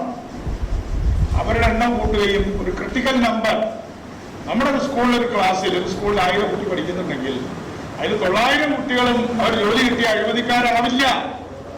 എന്ത് തീരുമാനിച്ചാൽ അഴിമതി കുറയും, ഇല്ലെങ്കിൽ കൂടും. എന്ത് നിയമമുണ്ടായാലും ഇപ്പൊ ഞാൻ നോക്കിയിട്ട് SI-മാര് പുതിയ ആൾക്കാർ വരുന്നവർ അഴിമതി കുറവാണ്. ഫോറസ്റ്റിൽ വന്നവർ അഴിമതി താരതമ്യേന. പണ്ടൊന്നും കേമൊന്നുമല്ല. ചില ആൾക്കാർ പണ്ട് ഭയങ്കരമായിരുന്നു. എനിക്കും പറയാലോ, പണ്ട് ഒരു കാര്യമൊന്നുമില്ല. നമ്മുടെ വന ഡിപ്പാർട്ട്മെന്റിലൊക്കെ ഉദ്യോഗസ്ഥന്മാർ നടത്തിയിരുന്ന അഴിമതി എന്ന് പറഞ്ഞാൽ എന്തായിരുന്നു സാറ്? തമ്മിൽ ഭേദം. ഈ ഗവൺമെന്റ് ചേഞ്ച് അല്ല ഞാൻ പറഞ്ഞത്, റഷ്യൻ ചേഞ്ച് അല്ല, മൈൻഡ് സെറ്റ് ചേഞ്ച്. പ്രത്യേകിച്ച് IFS-കാരി, ഫോറസ്റ്റിൽ IAS-കാരും താരതമ്യേന പൈസ ചോദിച്ച് വാങ്ങിക്കുന്നവരൊന്നുമല്ല. അപ്പൊ അതുകൊണ്ട് നമ്മുടെ പൈസ ചോദിച്ച് വാങ്ങിക്കുന്നവർ IAS-കാരൻ ഞാൻ ഈ സിസ്റ്റത്തിൽ എന്റെ അറിവിലില്ല. ഞാൻ പൈസ തന്നാൽ കാര്യം ചെയ്തു തരാമെന്ന് പറയുന്ന ഒരാളെ പോലും എന്റെ ഈ നോട്ടത്തിലില്ല. ഞാൻ പ്രവാദികളുണ്ടോ അറിയില്ല. അതുകൊണ്ട് സിസ്റ്റത്തിൽ എല്ലാം നശിക്കുക എന്നുള്ളതാണ് നമുക്ക് പാടില്ല. സിസ്റ്റം നന്നാവുന്നുണ്ട്. അതേസമയം സിസ്റ്റമിക് റീസൺസ് മോശം. അതുകൊണ്ട് അതാണ് സാറിനെ പോലുള്ള ഒരു കറക്റ്റ്. സാറൊരു കാർഡിയോളജിസ്റ്റാണ്, ഫിസിയോതെറാപ്പി അല്ല ചെയ്യുന്നത്. സാറ് ഇതിന്റെ ഹൃദയം നന്നാക്കാൻ, ഇതിന്റെ സിസ്റ്റം, ആ സിസ്റ്റത്തിന്റെ തന്നെ ഹൃദയം, ബ്രെയിൻ, തോട്ട്, അത് ശരിയാക്കാൻ കഴിയുന്ന ഒരു വലിയ വ്യക്തിത്വമാണ് DCS സാർ. അദ്ദേഹം ഒരു പാർട്ടിയിൽ വന്നു. ഏത് പാർട്ടിയാണെന്നുള്ളതല്ല, അത് രാഷ്ട്രീയത്തിൽ വന്നു. ഞങ്ങൾക്കെല്ലാം വളരെയധികം സന്തോഷമുണ്ട്. അദ്ദേഹത്തിന്റെ ഈ മുതിർന്ന കാലഘട്ടത്തിലും ഒരു രാഷ്ട്രീയ പാർട്ടിക്ക് വേണ്ടി സമയം കണ്ടെത്തുകയും സംസാരിക്കുകയും ചെയ്യുന്നത് ഒരു ഉത്തമ മാതൃകയാണെന്ന് പറഞ്ഞുകൊണ്ട് എന്നെ ക്ഷണിച്ചതിന് നന്ദി. എൻ്റെ നീണ്ട പ്രസംഗം നീണ്ടുപോയി എന്ന് എനിക്കറിയാം, ക്ഷമിക്കണം. നമസ്കാരം. ഞാൻ ചുരുക്കി ചില കാര്യങ്ങൾ പറയാൻ ആഗ്രഹിക്കുക. നിങ്ങളുടെ പാർട്ടിയുടെ പ്രധാനപ്പെട്ട നേതാവ് എന്ന് പറയുന്നത് ശ്രീ അരവിന്ദ് കെജ്രിവാളാണല്ലോ. അദ്ദേഹം നേരത്തെ ആമുഖ പ്രസംഗത്തിൽ സൂചിപ്പിച്ചതുപോലെ എല്ലാവരെയും ഞെട്ടിച്ചുകൊണ്ട് 3 തവണയായി ഡൽഹിയിൽ മുഖ്യമന്ത്രിയായി ഇരിക്കുകയാണ്. അദ്ദേഹത്തിന്റെ പല രാഷ്ട്രീയ നിലപാടുകൾ സംബന്ധിച്ച് അഭിപ്രായ വ്യത്യാസമുള്ള ഒരാളാണ് ഞാൻ. പക്ഷെ അഭിപ്രായ വ്യത്യാസം നിലനിർത്തുമ്പോഴും അരവിന്ദ് കെജ്രിവാളുമായി ബന്ധപ്പെട്ട ഒരു കാര്യം നമുക്ക് അംഗീകരിക്കാതിരിക്കാൻ കഴിയില്ല. അത് കഴിഞ്ഞ 7 വർഷക്കാലമായി അദ്ദേഹത്തിനെതിരെ ഒരു അഴിമതി ആരോപണവും ഉയർന്നു വന്നിട്ടില്ല എന്നുള്ളതാണ്. അത് അക്കാര്യത്തിൽ ഒരു തർക്കവും എനിക്ക് അരവിന്ദ് കെജ്രിവാൾ എന്ന് പറയുന്ന നേതാവിനോടില്ല. അപ്പൊ അവിടെ നിന്നാണ് തുടങ്ങാൻ ഞാൻ ആഗ്രഹിക്കുന്നത്. അദ്ദേഹം 3 തവണ മുഖ്യമന്ത്രിയായിട്ടും അദ്ദേഹത്തിനെതിരെ ഒരു അഴിമതി ആരോപണവുമില്ല. എന്നാൽ കേരളത്തിലെ ഭരണകൂടത്തിന് നേതൃത്വം നൽകുന്ന മുഖ്യമന്ത്രിയുമായി ബന്ധപ്പെട്ടൊന്ന് താരതമ്യം ചെയ്ത് നോക്കി, എന്താണ് അവസ്ഥ? ഇത് ഞാൻ പറയാൻ കാരണം, അദ്ദേഹത്തിനെതിരെ ഉയർന്നു വന്ന മുഴുവൻ അഴിമതി ആരോപണങ്ങളെ കുറിച്ചൊന്നും ഞാനിവിടെ പറയുന്നില്ല. പക്ഷേ ഈ കോഴിക്കോട് ടെർമിനലുമായി ബന്ധപ്പെട്ടുകൊണ്ട് ഉയർന്നു വന്ന അഴിമതി ആരോപണമുണ്ട്. ആ അഴിമതി ആരോപണത്തിൽ കേന്ദ്ര സ്ഥാനത്ത് നിൽക്കുന്നത് കേരളത്തിന്റെ ഭരണഘടനാ തലവനായിട്ടുള്ള മുഖ്യമന്ത്രിയാണ് എന്നാണ് എനിക്ക് പറയാനുള്ളത്. പേര് ഞാൻ പറയുന്നില്ല, മുഖ്യമന്ത്രി എന്നാ പറയുന്നു. ഞാൻ ആ വിഷയം മാത്രമേ ഇവിടെ പറയുന്നുള്ളൂ, പറഞ്ഞ് ഞാൻ അവസാനിപ്പിച്ചു. അതായത് കോഴിക്കോട് ബസ് ടെർമിനലായിട്ട് ബന്ധപ്പെട്ടിട്ടുള്ള പ്രശ്നം എന്താ? കോഴിക്കോട് നഗരത്തിന്റെ ഹൃദയഭാഗത്തുള്ള 3.22 ഏക്കർ ഭൂമി, കണ്ണായ സ്ഥലം, ചുരുങ്ങിയ 40 ലക്ഷം രൂപയെങ്കിലും ഏറ്റവും ചുരുങ്ങിയ ഒരു സെന്റിന് വില കാണും എന്നാണ് എന്റെ വിശ്വാസം. കൂടുതൽ പുസ്തകക്കറിയാമായി. ആ 3.22 ഏക്കർ സ്ഥലത്ത് 4 ലക്ഷം സ്ക്വയർ ഫീറ്റ് ഉള്ള ഒരു കെട്ടിടം പണിയുന്നു. എന്നിട്ട് ആ കെട്ടിടം എന്ത് ചെയ്യുന്നു? ആലിഫ് ബിൽഡേഴ്സ് എന്ന് പറയുന്ന ഒരു സെറ്റുകാർക്ക് 30 വർഷത്തേക്ക് പാട്ടത്തിന് കൊടുക്കുന്നു. എങ്ങനെ കൊടുക്കുന്നു? 1 സ്ക്വയർ ഫീറ്റിന് 10 രൂപയ്ക്ക് കൊടുക്കുന്നു. 1 സ്ക്വയർ ഫീറ്റിന് 10 രൂപയ്ക്ക്. 1 സ്ക്വയർ ഫീറ്റിന് 10 രൂപയ്ക്ക് അവിടെ കൊടുക്കുമ്പോൾ അവിടെ 130 മുതൽ 180 രൂപ വരെ 1 സ്ക്വയർ ഫീറ്റിന് അവിടെ വിലയുണ്ട്. അപ്പോഴാണ് 10 രൂപയ്ക്ക് കൊടുക്കുന്നത്. 30 വർഷം കൊണ്ട് ഈ ആലിഫ് ബിൽഡേഴ്സിന് ഇതിലൂടെ കിട്ടാൻ പോകുന്നത് 1450 കോടി രൂപ. ആലിഫ് ബിൽഡേഴ്സിന് ഇത് 247 കോടി രൂപയ്ക്കാണ് ഇപ്പോൾ കൊടുത്തിരിക്കുന്നത്. ഇതാണ് അവിടെ നടന്നിട്ടുള്ള ആ ഇടപാട്. അപ്പോ ആ ഇടപാടിൽ ഇത് ഇത്രയും വലിയ ലാഭത്തിന് കോഴിക്കോട് നഗരഹൃദയത്തിലുള്ള കണ്ണായ 3.22 ഏക്കർ സ്ഥലം ആലോചിച്ച് നോക്കണം. 50 ലക്ഷം രൂപ വില വന്നു എന്ന് പറയുമ്പോൾ തന്നെ ആ ഭൂമിക്ക് തന്നെ ഏതാണ്ട് ഒരു 230-240 കോടി രൂപ വില ഇപ്പോൾ വരും. ഇപ്പോൾ അവിടെ 4 ലക്ഷം സ്ക്വയർ ഫീറ്റ് ഭൂമി കെട്ടിടം, ഒരു സ്ക്വയർ ഫീറ്റ് 150 രൂപ ഉള്ളപ്പോൾ 10 രൂപയ്ക്ക് കൊടുക്കുകയാണ്. അങ്ങനെ കൂടുതൽ വിശദാംശങ്ങളിലേക്ക് ഞാൻ പോകുന്നു. എനിക്ക് പറയാനുള്ള ഒരൊറ്റ കാര്യമേ ഉള്ളൂ. ആ ഇടപാടിന് നേതൃത്വം വഹിച്ചയാൾ മറ്റാരുമല്ല, കേരളത്തിന്റെ മുഖ്യമന്ത്രിയാണ് എന്നുള്ളതിന്റെ രേഖകളാണ് എന്റെ കയ്യിലിരിക്കുന്നത്. ആ രേഖ എന്ന് പറഞ്ഞാൽ വേറെ രേഖകളൊന്നുമല്ല. ആ രേഖ എന്ന് പറയുന്നത് ഈ തീരുമാനം എടുത്ത ക്യാബിനറ്റിന്റെ നോട്ടാണ് എന്റെ കയ്യിലിരിക്കുന്നത്. എന്റെ കയ്യിലെന്നല്ല, അത് പൊതുമണ്ഡലത്തിൽ ലഭ്യമാണ്, അത് നിങ്ങൾക്ക് ആർക്കൊക്കെ ലഭ്യമാണ്. ആ ക്യാബിനറ്റ് നോട്ടാണ് എന്റെ കയ്യിലിരിക്കുന്നത്. ആ ക്യാബിനറ്റ് നോട്ടിൽ വളരെ കൃത്യമായി ഒരു 3 പേജോളം ധനകാര്യ വകുപ്പ് ഇതിനെ എതിർത്തിട്ടുണ്ട്. 3 പേജിന്റെ നോട്ടാണ്. ഒരു പേജല്ല, 3 പേജ്. സമയത്തിന്റെ ബാഹുല്യം ഉള്ളതുകൊണ്ട് ഞാനിവിടെ വായിക്കുന്നില്ലെങ്കിൽ ഞാനൊന്ന് വായിക്കാൻ തയ്യാറായി വന്നതാണ്. 10 മിനിറ്റ് ഉള്ളൂ എനിക്ക് അനുവദിച്ച സമയം എന്നുള്ളതുകൊണ്ട് ഞാനിവിടെ വായിക്കുന്നു. 3 പേജിൽ ഉള്ള നോട്ടിൽ കേരളത്തിന്റെ ധനകാര്യ വകുപ്പ് ഇതെന്തുകൊണ്ട് ഈ ആലിഫ് ബിൽഡേഴ്സിന് കൊടുക്കാൻ പാടില്ല, കൊടുത്താലുണ്ടാകുന്ന നഷ്ടം എന്താണ് എന്ന് അവർ പറഞ്ഞിരിക്കുകയാണ്. ആ പറഞ്ഞിരിക്കുന്ന കാര്യങ്ങളെല്ലാം മറികടന്നുകൊണ്ട് ഈ ടെർമിനൽ ആലിഫ് ബിൽഡേഴ്സിന് കൊടുക്കണം എന്ന് നിർദ്ദേശിച്ചയാൾ മറ്റാരുമല്ല, കേരളത്തിന്റെ ഭരണഘടനാ തലവനായിട്ടുള്ള മുഖ്യമന്ത്രി. ധനകാര്യ വകുപ്പിന്റെ അഭിപ്രായം മറികടന്ന് മന്ത്രിസഭ ആലിഫ് ബിൽഡേഴ്സിന് കെട്ടിടം ദീർഘകാല പാട്ടമായി കൊടുക്കണമെന്ന് തീരുമാനിക്കണമെന്ന് പറഞ്ഞുകൊണ്ട് നോട്ട് എഴുതിയത് കേരളത്തിന്റെ മുഖ്യമന്ത്രി. എന്നിട്ട് ക്യാബിനറ്റ് തീരുമാനിച്ച് അത് 2021 ഫെബ്രുവരി മാസം 16-ാം തീയതി ക്യാബിനറ്റ് തീരുമാനിച്ചതിന്റെ നോട്ടാണ് ഇത് എന്റെ കയ്യിൽ. അപ്പൊ ഇതിൽ നിന്ന് വരുന്ന വിഷയം എന്താ? വിഷയം ഏതാണ്ട് 100 കോടി രൂപയുടെ സ്ഥലം, 100 കണക്കിന് കോടി രൂപയുടെ വരുമാനം കിട്ടാവുന്ന വലിയൊരു ഷോപ്പിംഗ് കോംപ്ലക്സ്, ഇതെല്ലാം കൂടെ ചേർന്ന് ഒരു കച്ചവടക്കാരന് അടുത്ത 30 വർഷത്തേക്ക് 1450 കോടി രൂപയ്ക്ക് കൊടുക്കാൻ വിലയുള്ള സ്ഥലം 200 ചില്ലാനം കോടി രൂപയ്ക്ക് കൊടുക്കണം എന്ന് പറഞ്ഞുകൊണ്ട് ക്യാബിനറ്റിൽ മുഖ്യമന്ത്രി തന്നെ തീരുമാനിപ്പിക്കുന്നു എന്നുള്ളതാണ് ഇതിനകത്ത് ഏറ്റവും പ്രധാനപ്പെട്ട ഒരു വശം. അതുമായി ബന്ധപ്പെട്ട് ഇപ്പൊ വന്നിരിക്കുന്ന പുതിയ വിഷയം എന്താ? അതിന്റെ നിർമ്മാണം മുഴുവൻ കുഴപ്പമാണ്. 100ഓളം തൂണുകളിൽ വിള്ളലാണ്. അതുകൊണ്ട് ഇനിയും 20 കോടി രൂപ ഇവിടെ മുടക്കണം. 17 കോടി രൂപയ്ക്കാണ് പണി തുടങ്ങിയത്. അത് 75 കോടി രൂപയിൽ എത്തി നിൽക്കുമ്പോഴാണ് അതിന് ദൗർബല്യം ഉണ്ടെന്ന് പറഞ്ഞിട്ട് ചെന്നൈ IIT റിപ്പോർട്ട് വരുന്നത്. ഇനി 20 കോടി രൂപ മുടക്കി അത് ശക്തിപ്പെടുത്തുകയും കൂടെ ചെയ്തിട്ട് ഈ ആലിഫ് ബിൽഡേഴ്സിന് ഒരു സ്ക്വയർ ഫീറ്റിന് 10 രൂപയ്ക്ക് കൊടുക്കുക. ആ കൊടുക്കാനുള്ള തീരുമാനം എടുക്കുന്നത് കേരളത്തിന്റെ. അവിടെയാണ് അരവിന്ദ് കെജ്രിവാളും കേരളത്തിന്റെ മുഖ്യമന്ത്രിയും തമ്മിലുള്ള താരതമ്യം വരുന്നത്. രണ്ടുപേരും ഭരണഘടനാ തലവന്മാരാണ്, രണ്ടുപേരും മുഖ്യമന്ത്രിമാരാണ്. അതിലൊരു മുഖ്യമന്ത്രിക്ക് ഡൽഹി എന്ന് പറഞ്ഞ ഒരുപാട് അഴിമതി ആരോപണങ്ങൾ ഉണ്ടായിട്ടുള്ള ഗവൺമെന്റുകൾ വന്നിട്ടുള്ള ആ ഡൽഹിയിൽ 7 വർഷം ഇരുന്നിട്ട് അദ്ദേഹത്തിനെതിരെ ഒരു അഴിമതി ആരോപണമില്ല. പക്ഷേ ഇവിടെ ആ ഭരണഘടനാ തലവന്റെ നേതൃത്വത്തിൽ തന്നെ പച്ചയായ അഴിമതി ഇവിടെ നടക്കുന്നു.